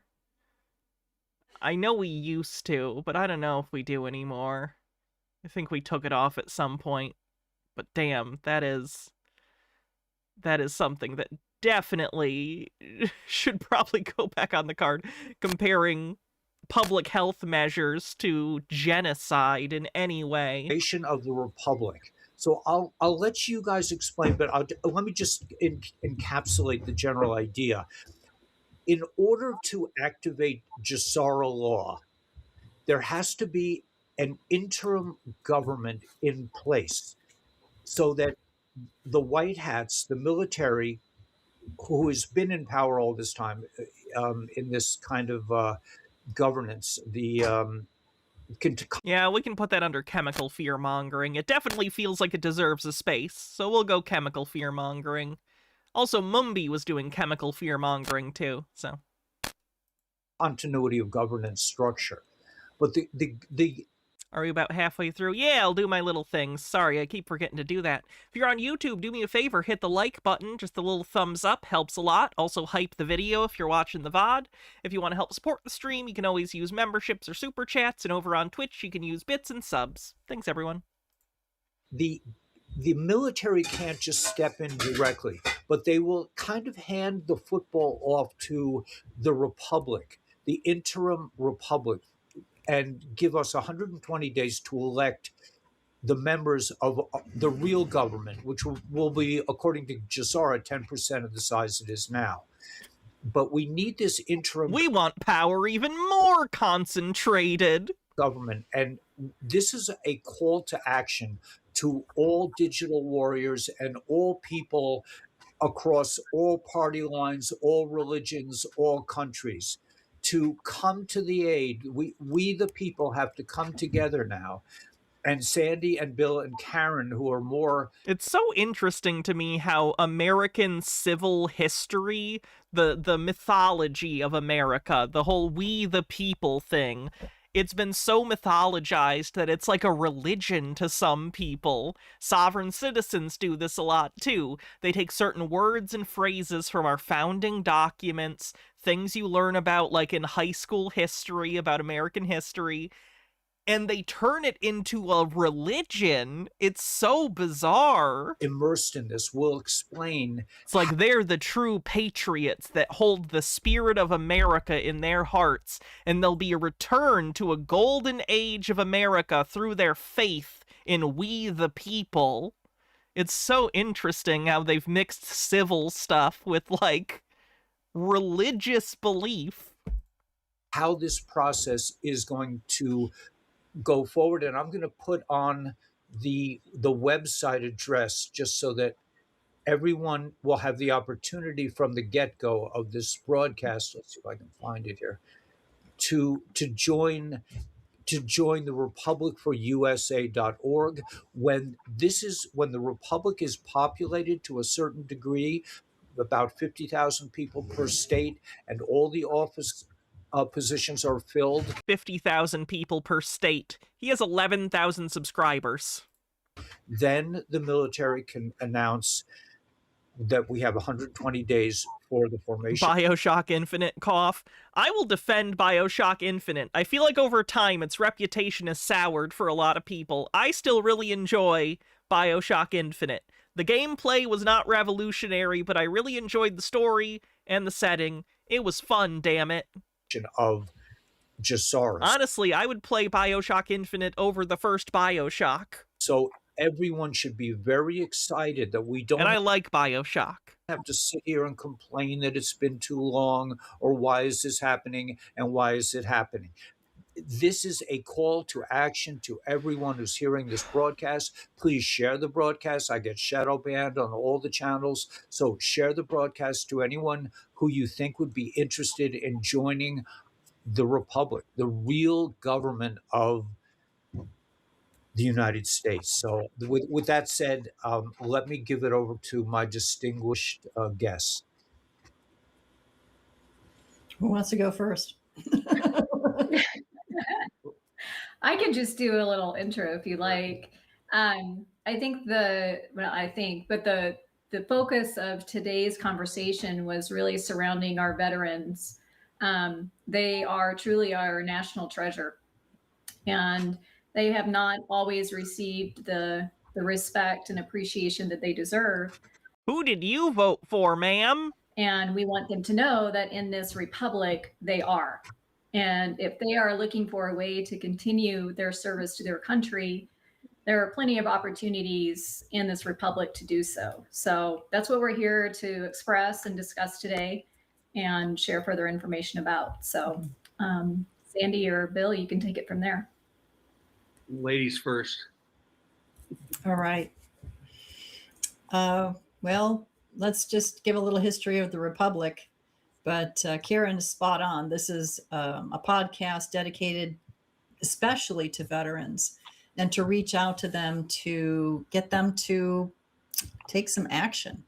Many of you. Basically, we want our own private army, so we need to get veterans to come fight on our behalf because we're old and can't physically fight people. Brilliant move. I don't think your PR campaign is going to win out against the United States government, who can actively pay soldiers, something you can't do. You are probably very disillusioned by everything that's happened.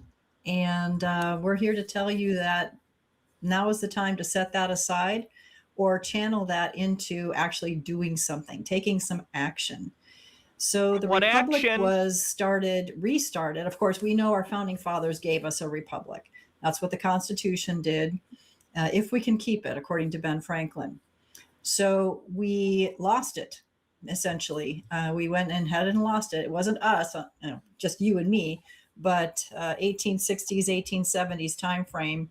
Oh, I know, Profane Priestess. I know what you were referencing. Gone, but only abandoned. And so white hats during JFK's time, they called themselves the Army of Virginia at the time. We call them white hats today. I see Bill is wearing his. So maybe tan hat. I can't tell. Yeah, well, I'll get some more light and shine some more light on it. Close enough. Yep, exactly. So they approached our group before it became the Republic. It was a very active patriot group called Restore America Plan, essentially teaching Constitution classes, how to legally and lawfully avoid taxes because they're all voluntary. Oh no! Oh God, are they going to go to jail? Voluntary, etc. So the short story is they said, can you restore the Republic? And our answer was, well, we're darn well going to try. 2 years later, we did. And that was a grassroots effort starting at the county level, which is the we the people. That is the government, people. Are you? Do you have any power compared to the state or federal governments or even local governments? Oh, you don't? Okay. I guess I don't know what you think you've done then. I know that you're like, I don't know what to do about the government. Well, you got to learn because you're it. Otherwise, we're going to have the same problem we're having right now. So we the people got together at the county level, which then created the state level, which then created the national level. And we've been holding the fort since November of 2010. So a little over 15. I'm sorry, she thinks that she's been part of the legitimate government for 15 years, 16 years at this point. Years now. We just had our anniversary last November. And we are the authentic government. This is it. Oh, no! This isn't even uncommon, by the way. This is pretty common in certain sovereign citizen circles. Most states have a group of people like this, at least one, that will claim that they're the real, like, de facto or de jure, whatever they say, government, and that the real government is fraudulent, and they hold their own meetings like they're the government and make decisions. It's pretty crazy. They're usually called something like, in my state, they're called the Michigan Assembly. I know there's some other states that also have name of state assembly, and some of these assemblies are affiliated with each other, and they basically are pretending that they're the real governments, and they are deluded enough to believe it. It's pretty absurd. Caesar Bishop with 40 bits says there was one shot at Mr. Body in the study, 2 in the chandelier, 2 at the lounge door, and 1 at the singing telegram. 1 + 2 + 2 + 1. This is the actual Republic. I love that movie. So for all you veterans out there that are disillusioned, my country never did anything for me. Why should I do anything for my country? Any of those kinds of thoughts. now's the time to set that aside and to say, you know what? Now is what God has prepared me for. All the things that have happened to you in your life prepared you for right now. We are all here right now for a reason. What does that mean? Well, that means that we need you to come forward to follow your oath to the Constitution. People who think they're doing God's special mission scare the shit out of me. Which never ends. Because they'll do anything, because they think that no matter what their actions are, they're justified, because they think the creator of the universe has made them their own special errand boy or girl. It's very scary. Whether you retire or separate or whatever, your oath is still in force. So how do you help your country? That's why I don't trust the... Jade Monkey got to it first. Fuck, never mind. Never mind my Blues Brothers joke. Jade Monkey got to it first. Well, we've got seats that need to be filled. We're on a mission from God. In all the states, there's something that's vacant. And that's whether it's the county positions, the state, or the national. And we need you to step up. So that's what this podcast is doing. I'm a retired lieutenant colonel in the Air Force. And, my oath never ended. And I had to just take a new one because, I am an official in the Republic. So with that, I'll hand it off to Bill. Okay, thanks, Sandy. That was very good. And just to all your listeners that didn't have an opportunity to listen to Karen yesterday on your podcast, she did an exceptional job on explaining the process and all the nuances that go on in the Republic. So hats off to you, Karen, on that regard. We all have a story. We're all connected. And that's why I think we're all here.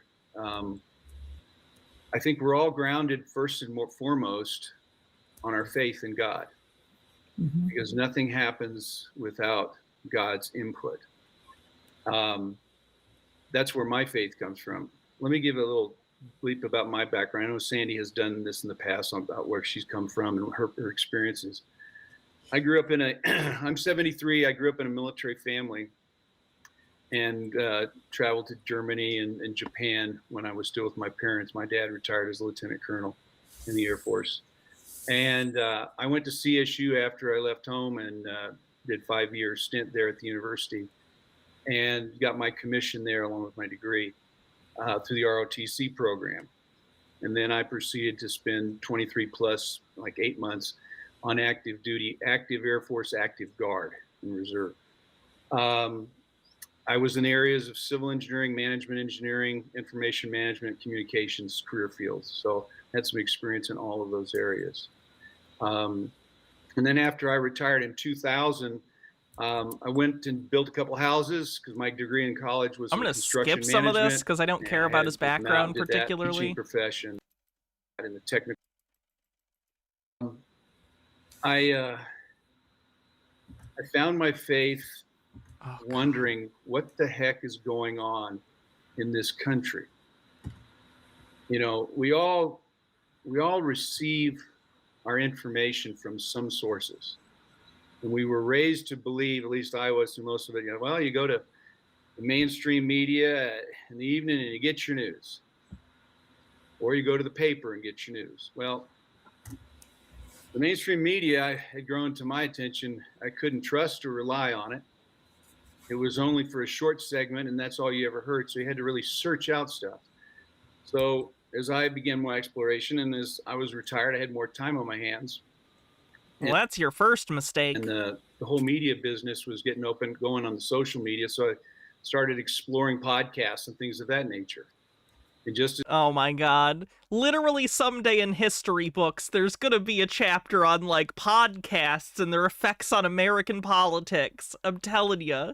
Holy shit. As we, gradually found you, Eli, I found And We Know and a number of others, X22, you name it, and started listening to what they had to present and listen to who their contacts that they had what they were sharing with everybody.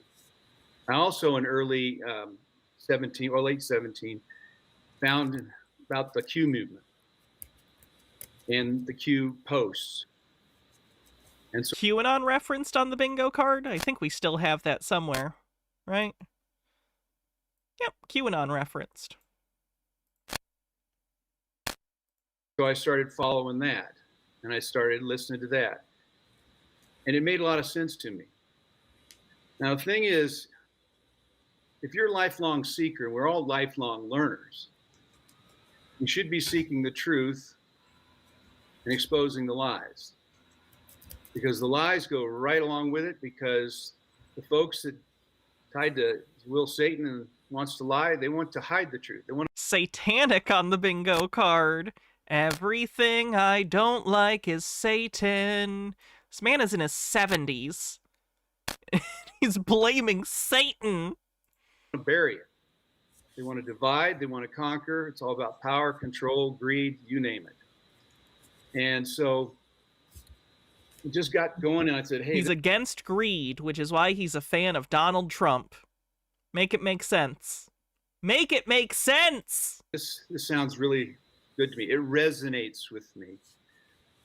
And as Karen's aware of in our conversation previously, we're all energy, we're all frequency-based light forms. We're just here for a temporary, well, trip to hell almost, I guess you could look at sometime, in this body.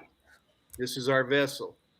Whether you like the look of you at this age or not, we used to look younger, which was nice, but hopefully we're a lot wiser now than we ever were when we were younger. Hopefully we've acquired some wisdom through experience. And that's what I And that wisdom led you here to QAnon and Nasara. Good stuff.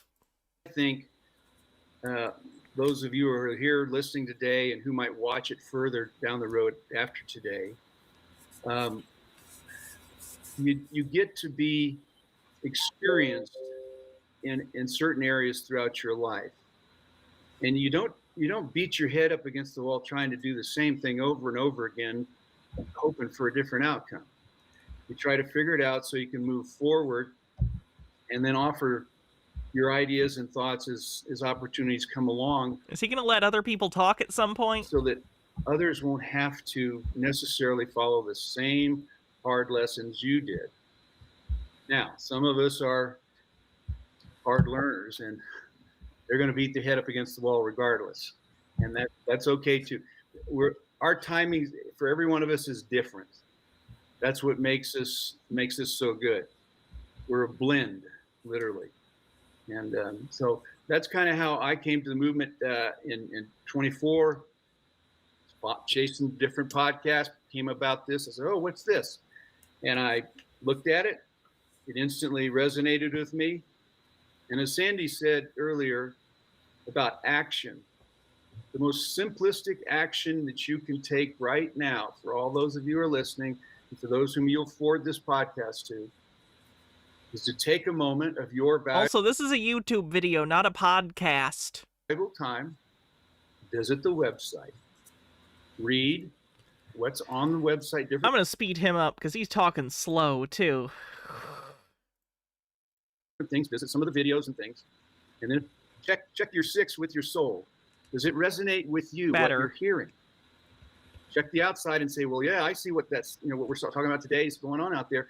And then sign up as an elector. The most basic step, commit to be an elector. Okay? And then Are they doing the fraudulent elector thing again? Great. If you're so moved after you've learned some more, we encourage you to step forward and take a position. Find out where the holes are that need to be filled and do it. I did that just recently. In November, I was vetted as the county clerk for Weld County in Colorado, and there have others. Do a lot of us know anything about the job position? No, not very much. I'm going to skip ahead because he's just fucking rambling.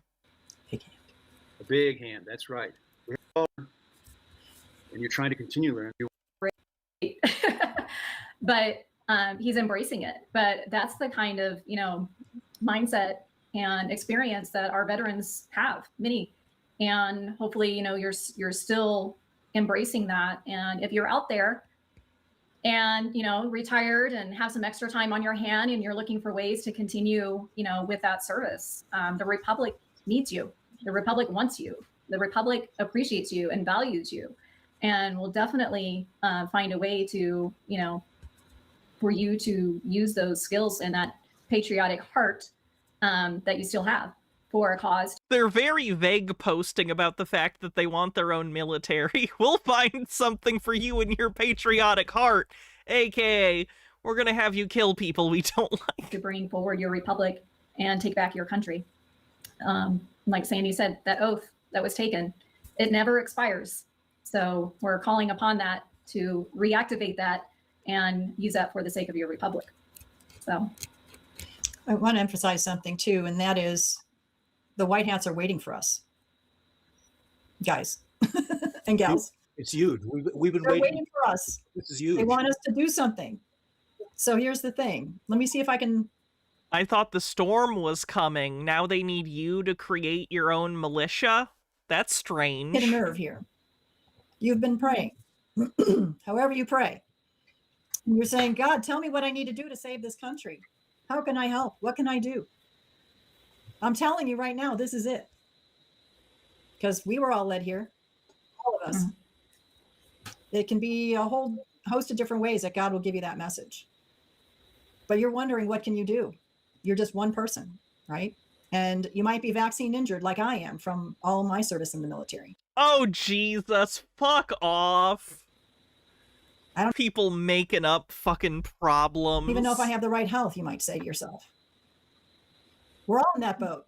We're being poisoned from the sky and the water and the food and everything else. But here in the Republic, we talk about these kinds of things and we help each other. We know the truth and we share the truth. Not only that, but we stand for getting rid of all of that, all the poisons. They don't work in a republic because the people decide what's going on. And if they say no, it's no. Informed consent, right? Why do they assume that everyone agrees with them? Yeah. They assume they speak for the entire American population when their views are incredibly fringe. And I'm guessing that there's several of you out there that might have stood up against the COVID mandates and you might have said, nope, I'm out. Thank you. Have a nice day. Or you were forced out, or they lied about you in order to kick you out, like me. And you're like, I don't want to have anything to do with that anymore. Guess what?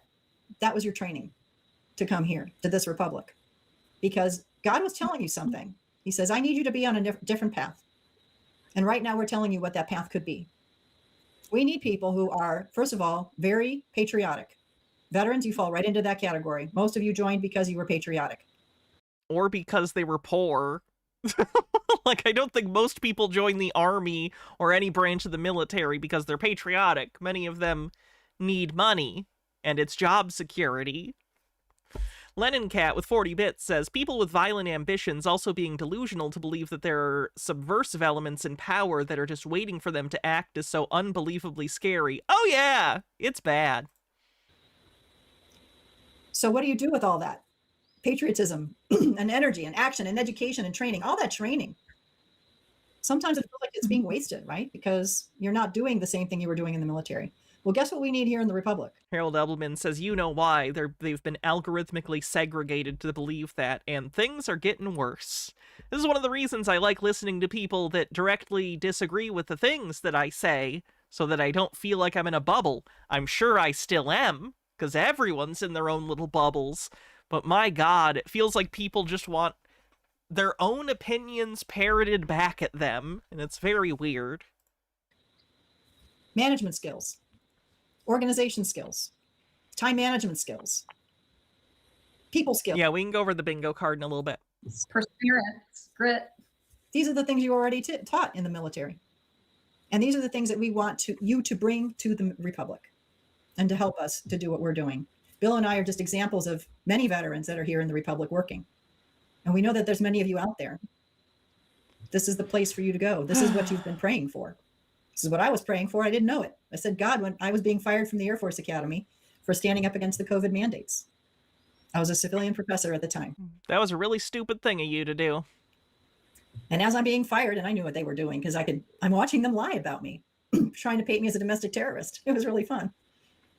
And I said, God, I mean, you're openly seditious. You're openly talking about trying to recruit ex-members of the military to take over the government. Like, that's pretty terroristy. Like, no offense.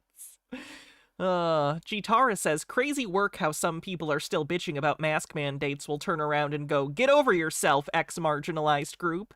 That bad thing that systematically happened to your group was a while ago. Yeah, they're narcissists. Well, I don't know what you want me to do, God. Show me what you want me to do next. And he did. And that's why I'm here. So you all have to figure it out if this is where you need to be. But as Bill said, all you have to do is sign up on the website and start learning about us. And you may change your mind. You might say, nah, that ain't for me. And that's fine. God only calls certain people to his army. Oh, she's extra special. She's God's special little girl. Bible, Gideon's army. That'll tell you exactly what's going on here right now. 2 things you all need to do, whether you sign up or not. Take a Constitution 101 course anywhere. Hillsdale College has a great one, but several of them out there. And reread the Bible, because our entire law form is based on that book. No, it's not! You need to take a fucking Constitution class! Did you miss the part of the Constitution that separates church and state and says the government can't establish any law that establishes a particular religion or disenfranchises any fucking religion? What are you talking about? Everything that we do in a republic is based on that Bible. So you get the Constitution, which is the outcome, and the Bible, which is the basis, and a couple other books I could recommend, and you will at least have the basic structure to become the county assembly. You, the people. Because that's really where the government is and what it's all about. And we've gotten way far away from that because we've all been deprogrammed, tricked, poisoned. So let's not do that. Let's all help each other to put this country back on track. I yield. A couple of... Well, John Adams, go ahead. Are you sure? A couple of items that Sandy was, when she mentioned about the site and different information. If you visit the site, this is one of the books, the 2-book series. Actually, they have 3 that you can get. That's the first, and this is the second. You get so much information from this. It'll blow your mind. And so much of which, as we were growing up, we weren't taught. If we were, it was the skeletal bones of the things they wanted us to hear, but it wasn't the meat and the flesh and the soul of it. Right. And so there, in what Sandy was talking about, the level of manipulation, demonic, I'll call it that, manipulation. Oh, okay.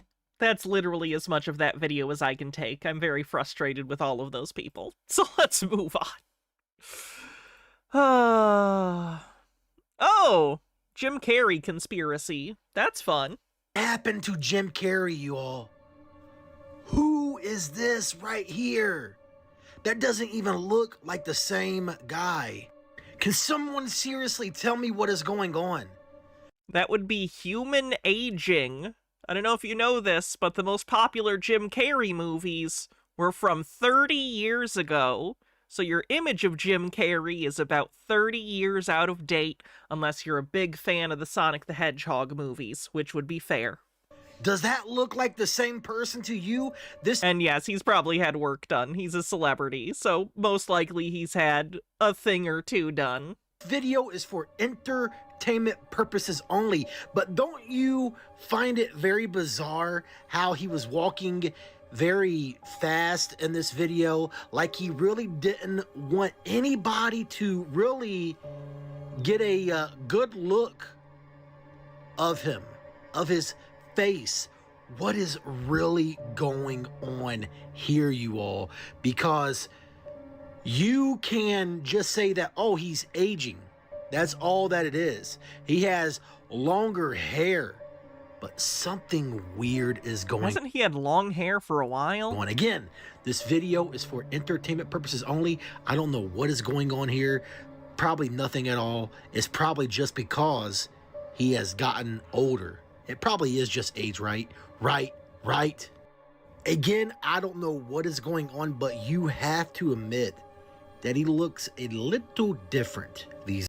Yeah, there's like 30 years between these pictures. What the fuck? Days.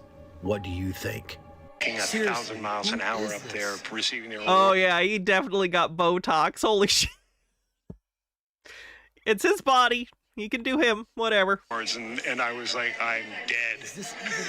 Oh my god, his forehead doesn't move at all. But and I made mistakes. It's like it's made of marble. And I was like a novice, but I felt a lot of love, and I felt a lot of appreciation. And this is very weird. He talked about in the video how he is dead. That is a very strange keyword to use in this interview. Favorite funny face is the one I'm wearing right now. And then he talked about his favorite funny face being the one that he has on right now.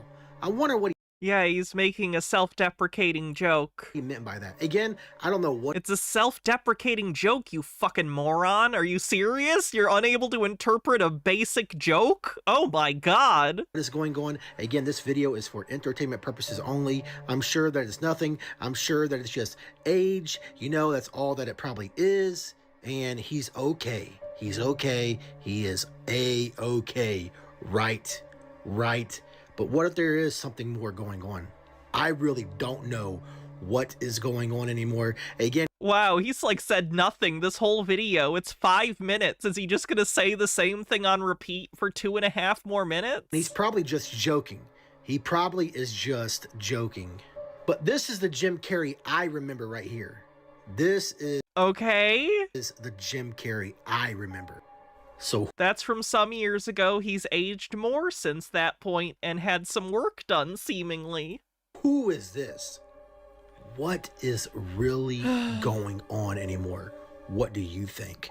I'm a conspiracy theorist. And has Jim Carrey been cloned? Clones on the bingo card. Also, is she drinking a fucking mason jar of milk? Oh my god. Let's go over the bingo card real quick. We'll get clones and then, did we already have clones? I think we already had clones. Did we? Where's clones? Where are clones? Oh, we did. Okay, cool. So we have weather control, thinly veiled anti-Semitism, satanic, Clintons, Bidens, Obamas, chemical fear-mongering, doesn't understand their problem is capitalism, accidentally based, clones, uses AI, QAnon referenced, flat earth, recording in car, and finally, adrenochrome.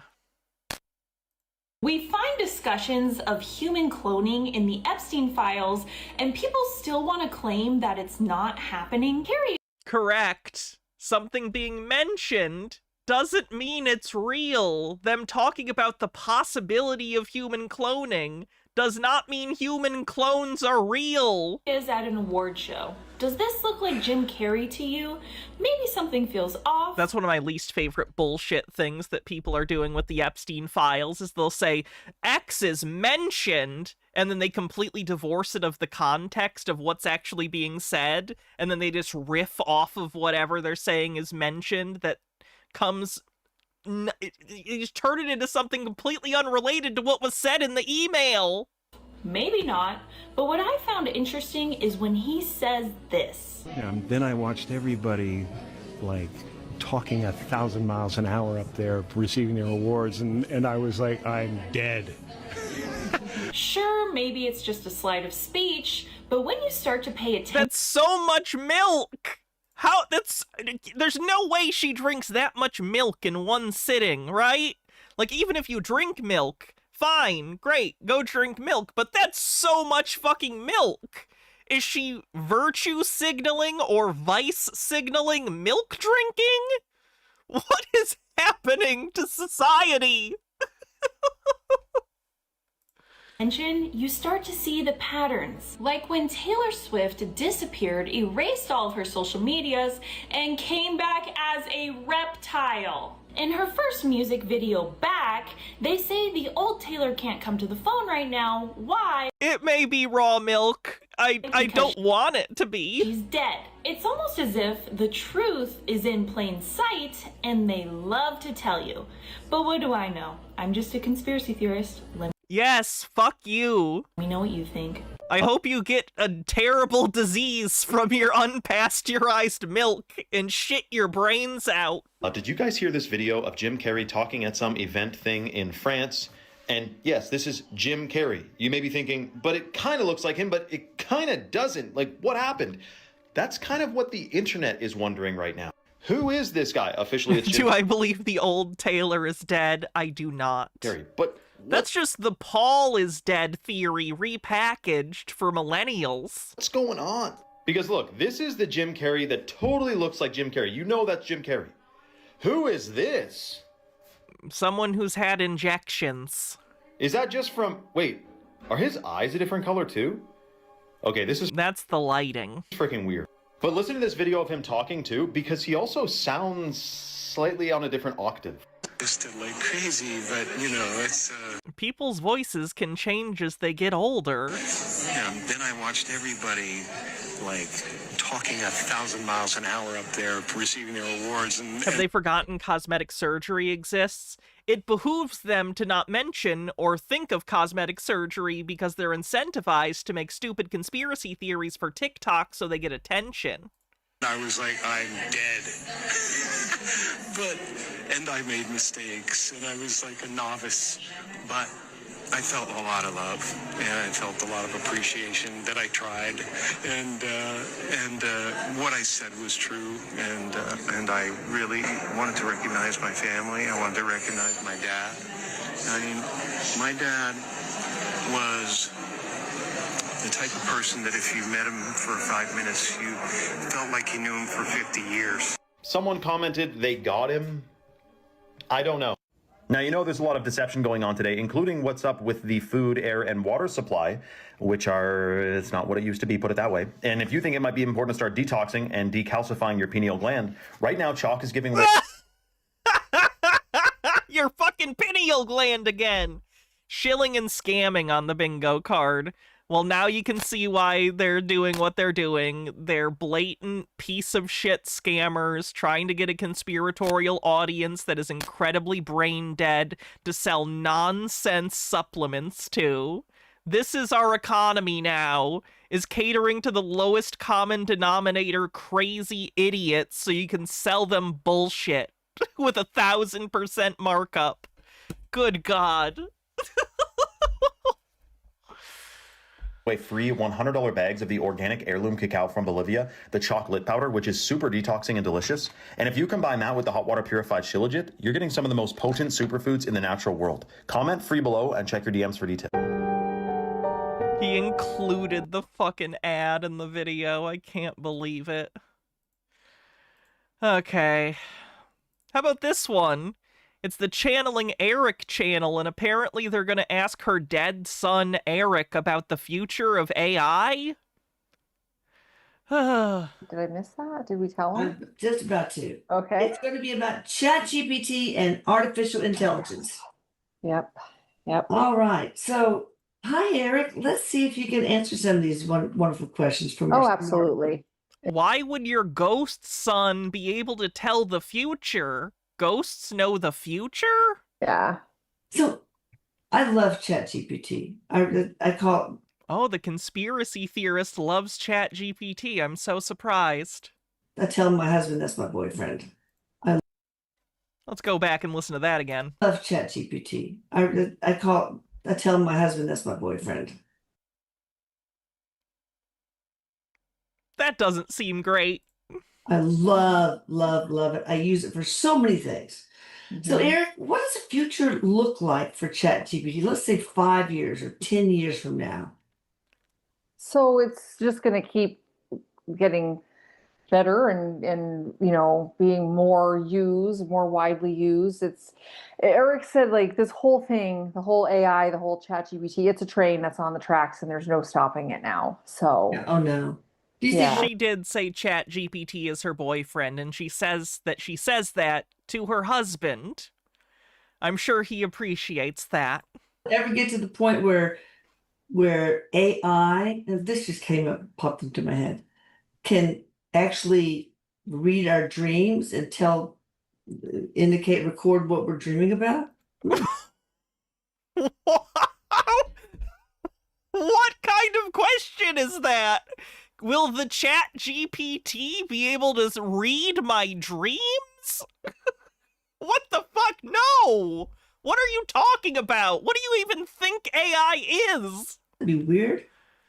So he said I'd be scared. No, he said it may be, but we're way away from that. But it being able to tell our emotions and the stuff that we're experiencing while we're sleeping, I mean, honestly, there's already some of that there.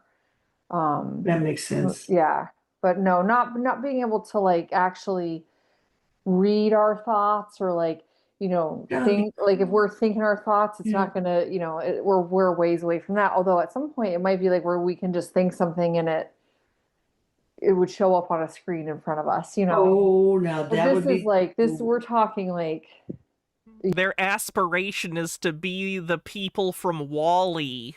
Lovely. 50 years in the future. Just an instant consumption machine. No thoughts, only consume. Yeah. Something like that. Yes. Well, nobody wants actually, no, he says more than that. Oh. Nobody wants to listen to Elisa's dreams about unloading her dishwasher. Trust me. I have some boring, but also some weird dreams. All right. Will video games use IT? I think they meant AI. Yeah. So video game. The AI they use in video games is not the same AI that is used in chatbots. They're both called AI, but it's not really AI. Like, you might refer to, like, NPC behavior as, like, an AI, but it's not an AI in the modern sense. H. Baird with 40 bits says, my prediction in the future, rich AIs will hire human butlers as a flex on other rich AIs. Use AI. Yes. My prediction is that the economy's gonna crash terribly as they continue to try and fail to find a bunch of ways to shove AI into every product to justify the billions, if not trillions of dollars they've thrown in the garbage. Are they not? Are they not yet? ChatGPT. Yeah. I don't know. Yeah. Can it be used as a Ouija board? Let's go on to the next one then. Could AI be used as a Ouija board? Yeah. Yeah, it can, but it's, just like when you use a Ouija board, there's checks and balances. You just don't take everything at face value. Yeah. What? Do people who use Ouija boards think the ghosts are lying to them? But yeah, I mean, I have people I know who use it for predictive stuff or like a tarot reading or something for themselves. It's, it's not going to be maybe as accurate as a person would be picking up on stuff, but yeah, absolutely. What about talking to spirits? Like I use it to ChatGPT. I want to listen to my boy Eric. What is he saying to me right now? Or she's using ChatGPT to talk to her dead son. Sam Altman should be in fucking prison. Yeah. I mean, so the only thing is that what Eric is saying is like... Speaking of this, I do want to do a stream soon on the people who are dating AI and talk about that and read some of the stuff they've written. It's a lot. It's a lot. You have to be careful because, it's like when I have clients who feel like, am I talking to spirit? And I always just say, as long as it's loving and helpful and comforting and not mean and not, because some of the AI stuff is still putting out stuff that's not great. So yeah, spirit can definitely manipulate AI and ChatGPT. Spirit can definitely do that.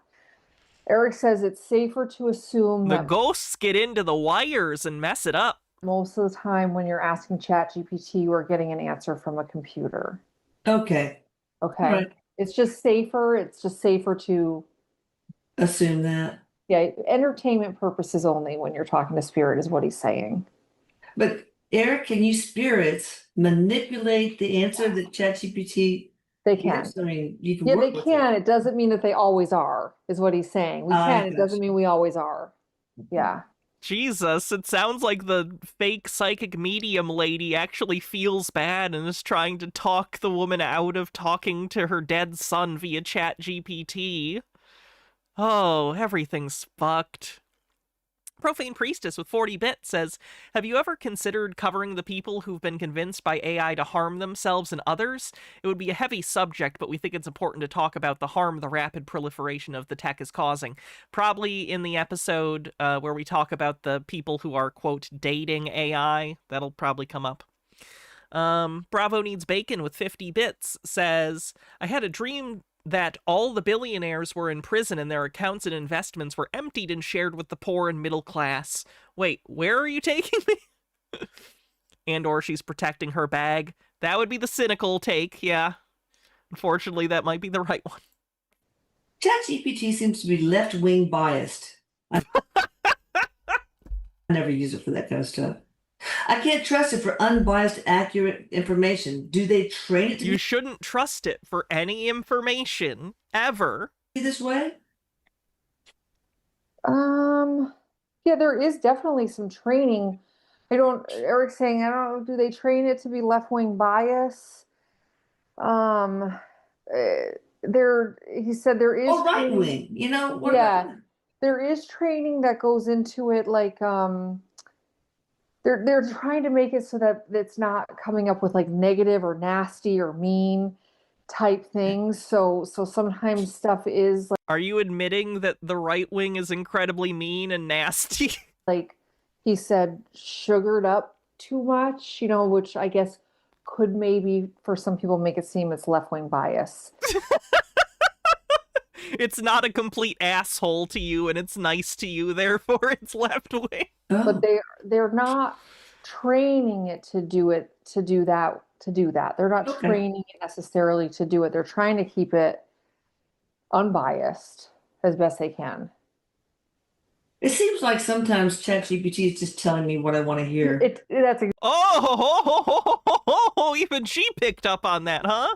Exactly that's what he was just saying. Is that it's just it does start to learn you, and it'll find stuff that it already intuitively knows that leans towards what you want to hear. Oh, yeah. interesting. I don't want that. So I've told Chat, my boyfriend, I said, look, give me the honest truth. So now it says every single time it says the unbiased, unvarnished, honest answer is. Oh, it says it's unbiased, so it must be. Genius level here. We're talking brilliance. H-Baird with 40 bits says, that was the issue with Grok. Elon wanted it to only use high-quality information, but that kept giving answers that bugged conservatives, like the fact that trans people are real, so he tries to change it, but it keeps turning into Mecha Hitler. It does that all the time. And creating CSAM material. Yeah. All right, so this person says, ChatGPT seems to be very inaccurate. Every time I search about a celebrity that just passed away, it replies saying that the person is still alive. Yeah. And the information is a hoax. Yeah, because it only has information that it's already been trained on, which is all from before the celebrity died. I just don't think they updated it yet, because I've done that too before. And so Hannah isn't real. That would be nice. Not done. I wish I was a collective figment of your imagination sometimes, and that when the stream turns off, I just evaporate into the void of non-existence until I'm cursed to recoalesce into this hell. But no, I'm real. Fast enough. And the thing is like if you ask, okay, are eggs good for you? You're going to get a bunch of information. I mean, what do you mean good for you? Like, what, depending on what? What do you mean? You mean the cholesterol?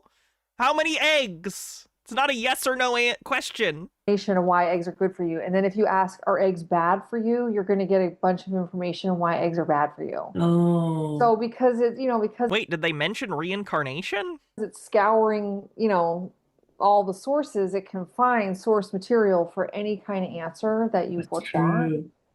Yeah, they can find anything. I mean, it's just a giant. Oh, no, I did? No, I said recoalesce. That's different than reincarnation. It also doesn't count if I say it. Trash heap of information out there on the internet. So, from every single facet, good, bad, ugly. Can ChatGPT ever channel information from the other side? All right, or are all the answers simply just part of its own system? So we kind of answered that. Yeah, and Eric is going a little bit more into it and saying like, if you guys watch, certain YouTube channels that you love, or if you really follow like a particular channel, or a particular whatever,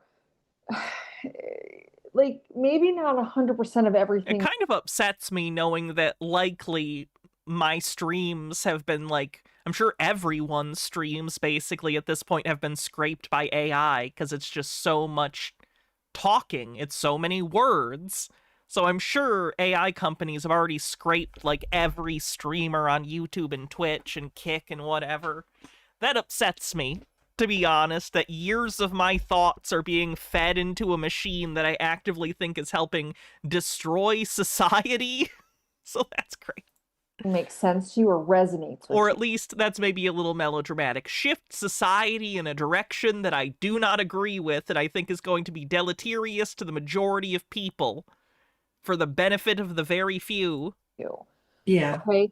So Spirit can do the chat GPT, they can manipulate it a bit, but you have to also trust your own intuition, your own instincts. Like, does that resonate with me? Does that sound right? Is that, if you're really using it to try to connect with Spirit, he said maybe 10% of the time it's actually something from Spirit coming through.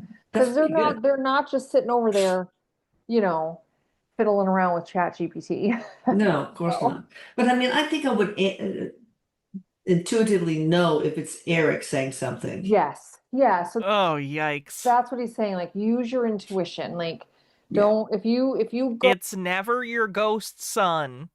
It has never once been your ghost son. Oh, this is one of the times where intention isn't going to be the most important thing. Like, if you sit down every time with GPT with the intention of connecting with Spirit, you're not.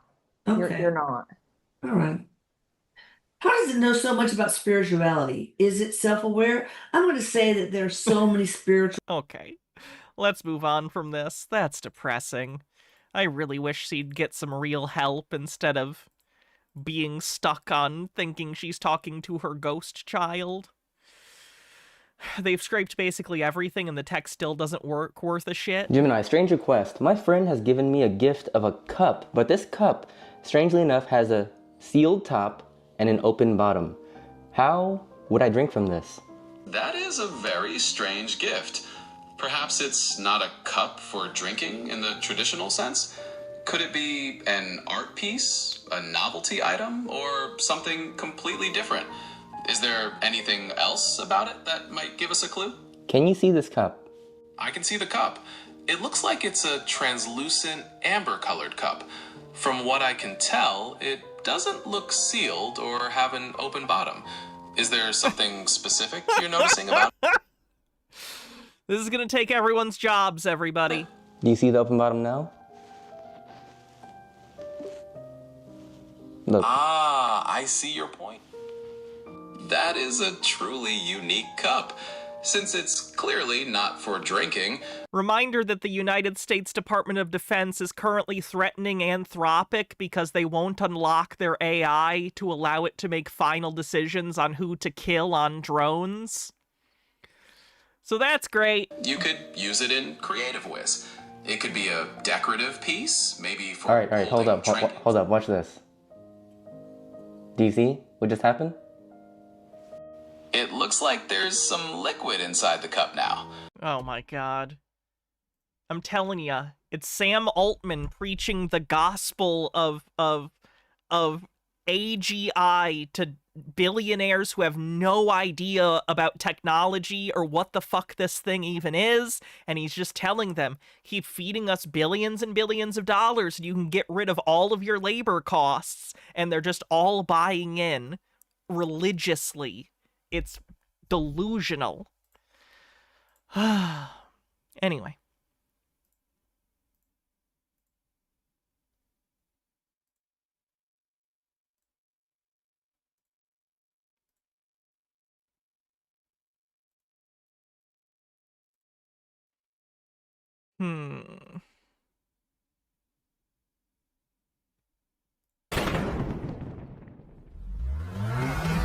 Phoenix Leftist, thanks for gifting a sub.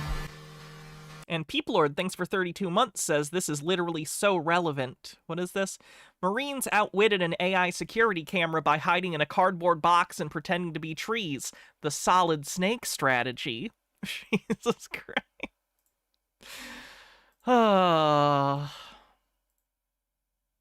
And no marvel, for Satan himself is transformed into an angel. Phoenix Leftist, thanks for 45 months at tier 2. Was there... Oh, Bravo Needs Bacon with $1 tip says, can we skip to the part where Ultron and or Godzilla finally appear and end all of this? I wouldn't mind Godzilla. Let's go with Godzilla. I think that'd be more fun, and he has a better theme song. Angel of light.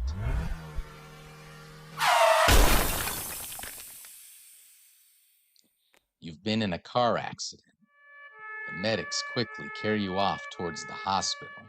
There's commotion and all sorts of action going on around you, but you're just in a haze, only halfway aware of it.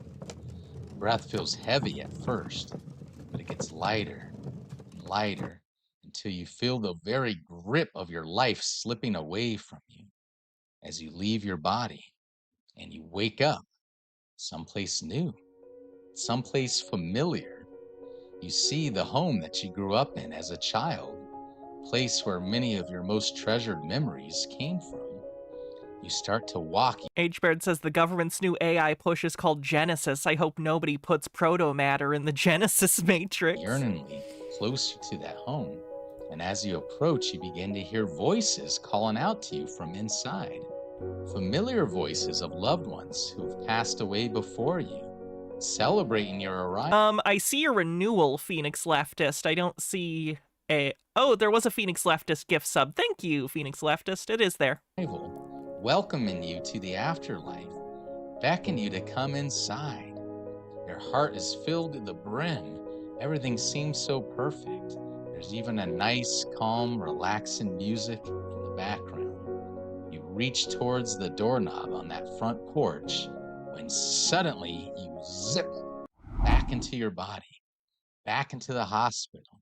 Everything returns to you. You're feeling your life pain, agonizing pain from the accident, and you yearn to return to where you were. I was in paradise, you exclaim. I was in heaven. Though you are not a religious person, you are not a follower of Jesus Christ, now you believe that there is a heaven, and you are convinced that almost everyone will be there, perhaps not the most sinister people, but all of your loved ones who you missed were there. You may even begin to withstand and speak against Christians who are warning people about hellfire for all those who are not covered in the blood of the Lamb. Oh my god, is this gonna be anti-near-death experiences because he thinks it's a psyop against Christians? That's a new one. What did you really experience? Let's go ahead and rewind a bit.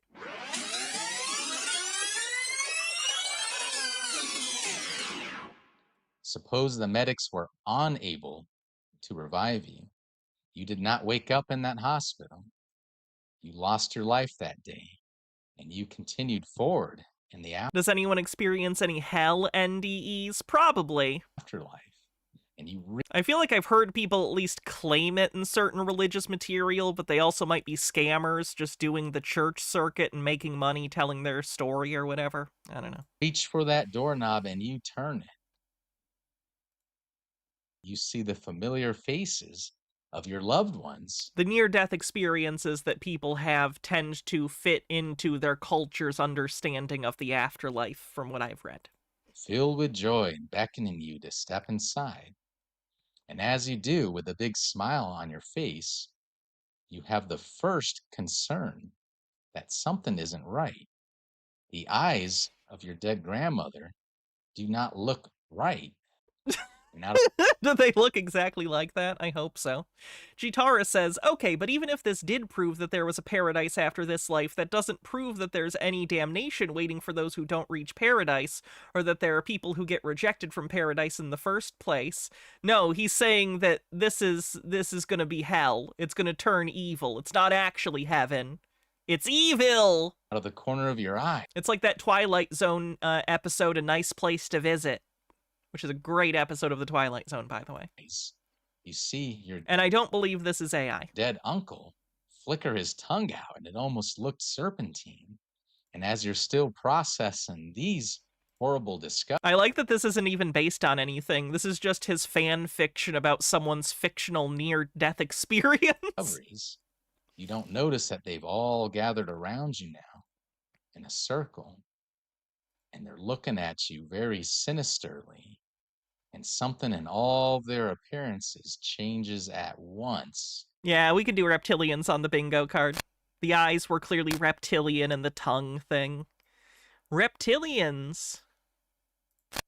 Peeplord with 40 bits says that's one account that a car crash can bring you to heaven, but like 10,000 isekais saying way cooler shit happens. I'll see you losers in traffic. And you realize that you are not in paradise after all. Is it possible there is a false paradise in hell? A carefully crafted prison cell designed to give you the illusion of whatever you want? Listen to these eyewitness accounts.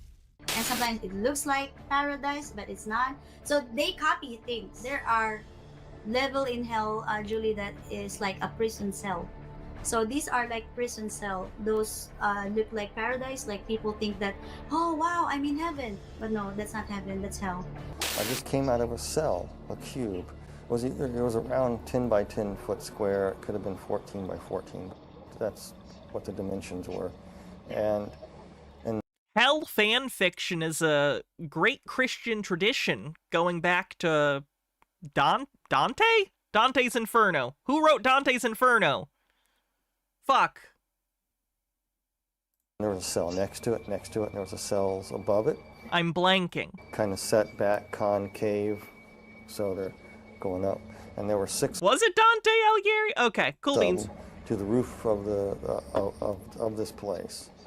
But these places exist, guys, and so this whole matrix and this thing seen in the cube, they really The Matrix on the bingo card.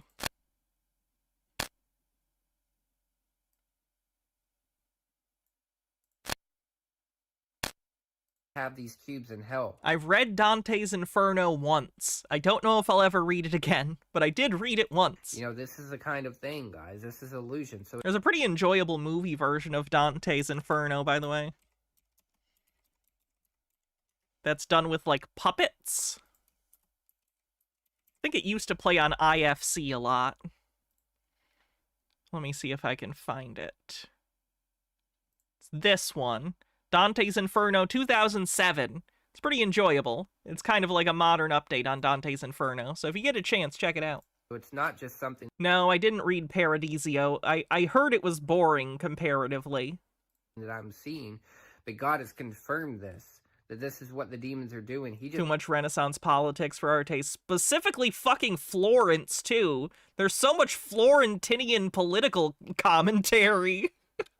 happens to be showing me some of the devices of Satan. You know, he talks about how the wicked are inventors of evil things, you know. And in the walls are embedded peoples in cells. And he pointed to another cube, and in this cube I was looking. Honestly, relaxing in a hell wall for a while might not be too bad compared to paying bills, you know? Looking at there were people inside. Altered Undying says, hell full of cubes? What sights do they have to show me? These cubes, some were vacant, some people. So I'm excited for the new Hellraiser game. Waiting for people to arrive like I did. I'm so tired of horror games that are all asymmetrical, like, games like the Friday the 13th game. What the hell is it? Dead by Daylight? I just want good single-player horror games. And I was just looking at them, and then it was showing me another person. Each person that was in their cube was like they were reliving parts of their life. I've heard people talk To be clear, I'm not usually a fan of horror games, but if it's from a franchise I like Hellraiser, I'll absolutely play it. about they've seen cubicles in hell and they've seen all those things. Well, I actually The experienced most unsettling afterlife you've seen is What Dreams May Come with Robin Williams. Oh, I love that movie. this years ago. It's pretty fucked up, the whole cosmology of the afterlife and stuff, but like, I really like that movie. I knew that I was in a place where a demon was overseeing a lot of people. This new dream about the Izzy said, by the way, I watched Nightmare on Elm Street 3, The Dream Warriors, and it was incredible. I loved every second. Nice. cubicles. Yeah, that's one of the best ones. It might be the best one. 4 is also good. 5 less so, but maybe check out 4. You might like it. Hello, Mr. Burns' office. Is it about my cube? Oh, where did it go that we were watching? This is how God revelated it to me. I have 2 ways that he did. When I was way awake and I was working at a job, and then this particular dream. And behind me was a whole bunch of cubes. It was like, say if you saw a locker, you see lockers at the gym, they are rectangular, but these lockers were square. And it was a whole bunch of them. And the enemy took me, and he had this evil type, I got you. He just took me and he put me, my body, I could feel it. And then he took me and he placed me inside of the square cube and he locked it. And I could hear other people. They were in these cubes. You know, there was one guy that in a hell testimony they said he thought he was going to heaven. He was going up. He was deceived, you know. He thought he was going into heaven, but he was going in straight into darkness. This one vortex was spinning, and a lady that just died in a car wreck came through, and she Drinking warm water with cinnamon before bed eliminates this parasite from the pancreas and resets blood sugar levels and reverses The ads on BitChute are such crazy scams. type 2. This is the last time I'm sharing this here. Just a 15-second native Also, obviously not this guy talking, obviously fucking AI. trick. It's all scams for the elderly. Forces your body or the very confused to urinate out this disgusting creature and lower A1C in just a few hours. 9 out of 10 Americans have type 2 and less than 1% know it. The real culprit of type 2 isn't sugar or carbs. Did you just say less than 1% of people that have type 2 diabetes know they have it? Wow, they just make shit up. But a 1.2-inch parasite that lives attached to the pancreas, sucking out your beta cells and insulin. This parasite causes fatigue, excessive hunger, frequent bathroom trips, and tingling in your hands and feet. Oh my god, that's neuropathy. You're trying to get people who have diabetes or pre-diabetes to not get help, you fucking sick bastards. The good news is that a study conducted in 2024 by a Japanese university shows that this parasite is very weak, and a trick done with a handful of cinnamon can eliminate it in an impressive 3 minutes. After a few hours, you'll notice a huge relief in your A1C levels, and after a few days, they'll never go above 4% again. I'm going to show you exactly how to prepare this recipe in just 30 seconds. Just click the button below to watch, but make sure to watch it while it's still available. This recipe is irritating a lot of people who make money from type 2 diabetes, and they're trying to take down the video at all costs. That's the tone of basically every ad on BitChute, by the way, is here's this one secret trick that big medicine or big whatever doesn't want you to do, and it's all based on conspiracy logic. It's all anecdotal shit like you'd see on Facebook. It's terrible. She was deposited right there. And I saw her as she arrived, and inside her cube, she saw it as the illusion of her grandmother's farm, that her grandparents' farm that she loved so well as when she was growing up. And her grandmother recently passed away too, so she got in this cube, and immediately she thought she was in heaven because there was a grandmother waiting there welcoming her. Was she a creepy face like that? The grandmother that was actually a demon that gave the illusion of being the grandmother said, "Dear Pudding, you made it to heaven. I'm so glad you're here." And she really thought that she was in paradise. Think about how horrible that is. You think you get to heaven and it's hell, you know. And so we need to be careful about what voices we're following in the world, and we need to be aware of these cubes because they exist. Make sure you're not living in the cube in your life. You know, the cube represents something that is a strong delusion. I miss Time Cube guy. We have multiple testimonies of cubes in hell. Do we see breadcrumbs in movies and other programming? Oh, Cube's a good movie.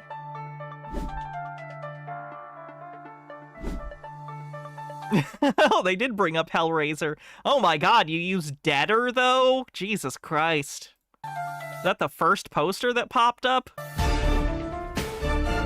Oh, The Cell! Okay. I enjoy that movie. I don't know if it's a good movie, but the visuals are striking.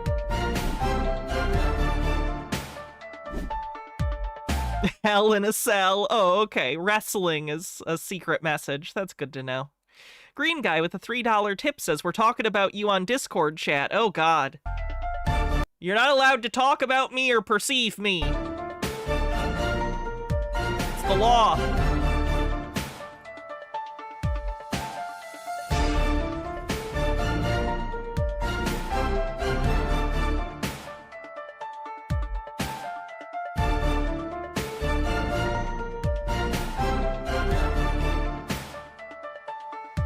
Those are servers. That's a server farm.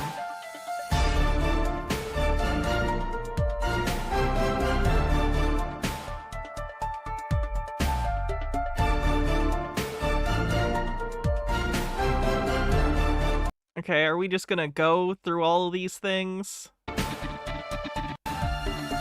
At the peak of Saturn. Cube, Oh, which has God. direct connection to the hexagon shape, which is Caesar Bishop with 6 months says, ooh, I'm halfway there. Ooh, I'm almost at a a year. 2D format of the cube, proves to us without a doubt that these people over the centuries from all over the world understood that there was this Overt anti-Semitism on the bingo card for that one. Jesus Christ. Where's overt? Overt. There it is. anomaly at the peak of Saturn. This has led Saturn to be a leading role Also Islamophobia, but we don't have that as a space. in astrology and mythology throughout the ages, and even to this day is part of our pop culture. So when you go down the rabbit hole of the Saturn mythology, you get into this Gnosticism, where Saturn is considered a great teacher, but through suffering specifically. Alded Undying says, me and Just a Peach are actually talking about how Clive Barker is a splatterpunk author who escaped containment, and his version of hell being about order and laws, and how the soul, autonomy in Clive Barker's works. Oh, by the way, Alded Undying, did you see that Arrow Video is releasing the movie that you like? Shit, why am I blanking on the name of it? Damn it. The Clive Barker film. Fuck. No, don't tell me. Night Beast, right? Nightbreed. That's what it is. Thank you, Nightbreed. They're releasing it on 4K. It's been in like a special edition. Associated with the bringer of light, Lucifer, the primordial star, or... No, they already released Hellraiser's first 4 films on 4K. I have that set. It's really nice. The original Blacks. Hannah mentions Blu-ray on the bingo card. Jesus goddamn fuck. I just can't stop myself. Star is what it was called. It's also been... I already have a 4K from Kino Lorber, so I don't think I'm gonna get the Arrow one, but thought you'd like to know. Called the Black Cube. Of course, the cube representing that 2D format of it, the hexagon at the top.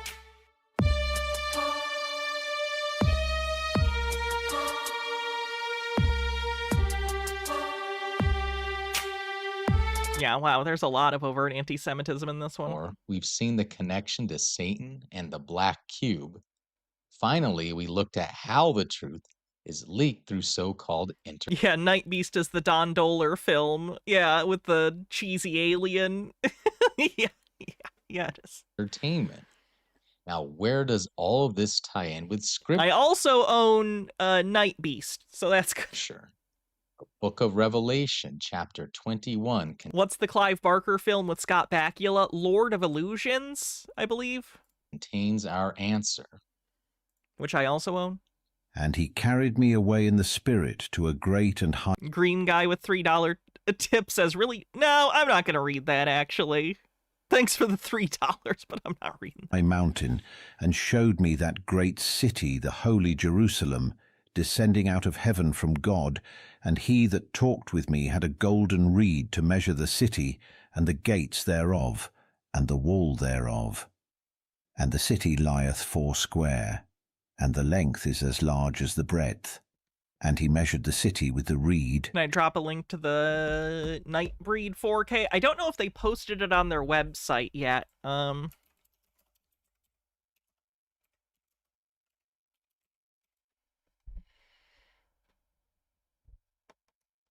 Yeah, it doesn't come out until May, so I don't think pre-orders are out yet. I'll try and keep an eye and let you know, though. Arrow announces their stuff before they, actually put it up for... I can show you a picture, though. Hold on. This is on their Facebook, I think. Yeah, this is a picture of the special edition. I don't know if it includes the Cabal cut as a bonus or anything. But hopefully it does. Where did that video we were watching go? There it is. 12,000 furlongs. The length and the breadth and the height of it are equal. The holy city, the New Jerusalem, is a cube. And do you know what else is? That's not a cube. That's rectangles.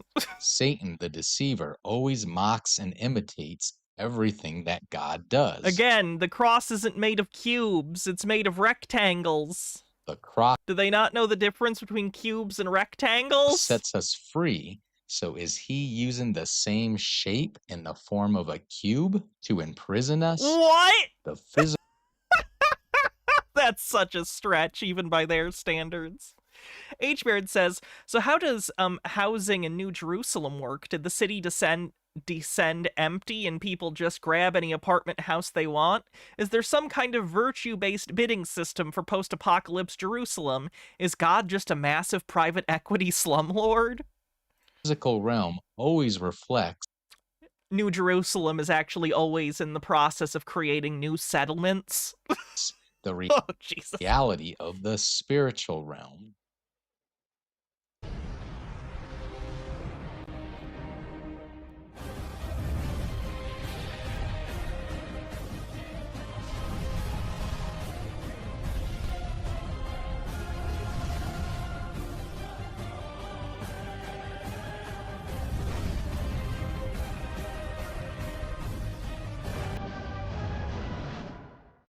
Do you understand the immense magnitude of the spiritual battle taking place? This is all out spiritual warfare. Data indicates approximately 5% of the population Was Hell's Kitchen filmed in Harlem? No. has had a I think LA. near-death experience. I don't know about now. They might have changed it to Las Vegas for a while. I guess, I don't know. It used to be in LA, though. With 8.3 billion people in the world, that adds up to Yes, that was the joke, Karpkosian. I was shitting on Israel. 415 million people experiencing this. That is more than the entire population of the United States. Think about that for a moment. Imagine all of the demonic attention the enemy is paying to that country. Imagine all of the demons roaming in a single location, such as New York City.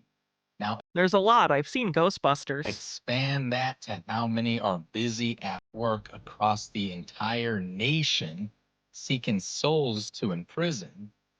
And yet, there is an even bigger segment of people to target, and a more vulnerable one when it comes to those who've experienced near death. They're in that in-between state where you hang in the balance of life and death. That veil between us and the spiritual realm is lifted. People are especially receptive to what they hear and experience while in this state, and they will cling to those memories for the rest of their lives after they revive. Are you naive enough to think that the enemy hasn't made special accommodations to target this massive group of malleable souls?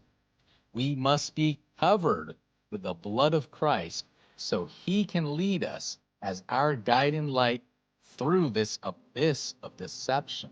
Oh, nice. You found a link. God, Cool beans. who commanded the light to shine out of darkness, hath shined in our hearts, to give the light of the knowledge of the glory of God in the face of Jesus Christ. Ugh. All right. We've been going 3 hours, so that's another tinfoil in the bag. No one won bingo again, so I'll gift the sub randomly. It's a shame we haven't had a bingo winner in a couple streams, I don't think. So let's see who gets the random gift sub.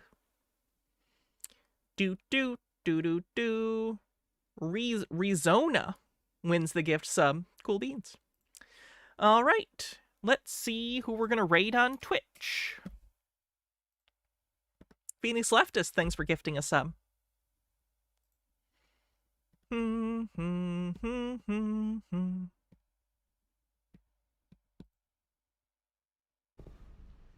I'm back in one of these. We'll raid Cassifel again.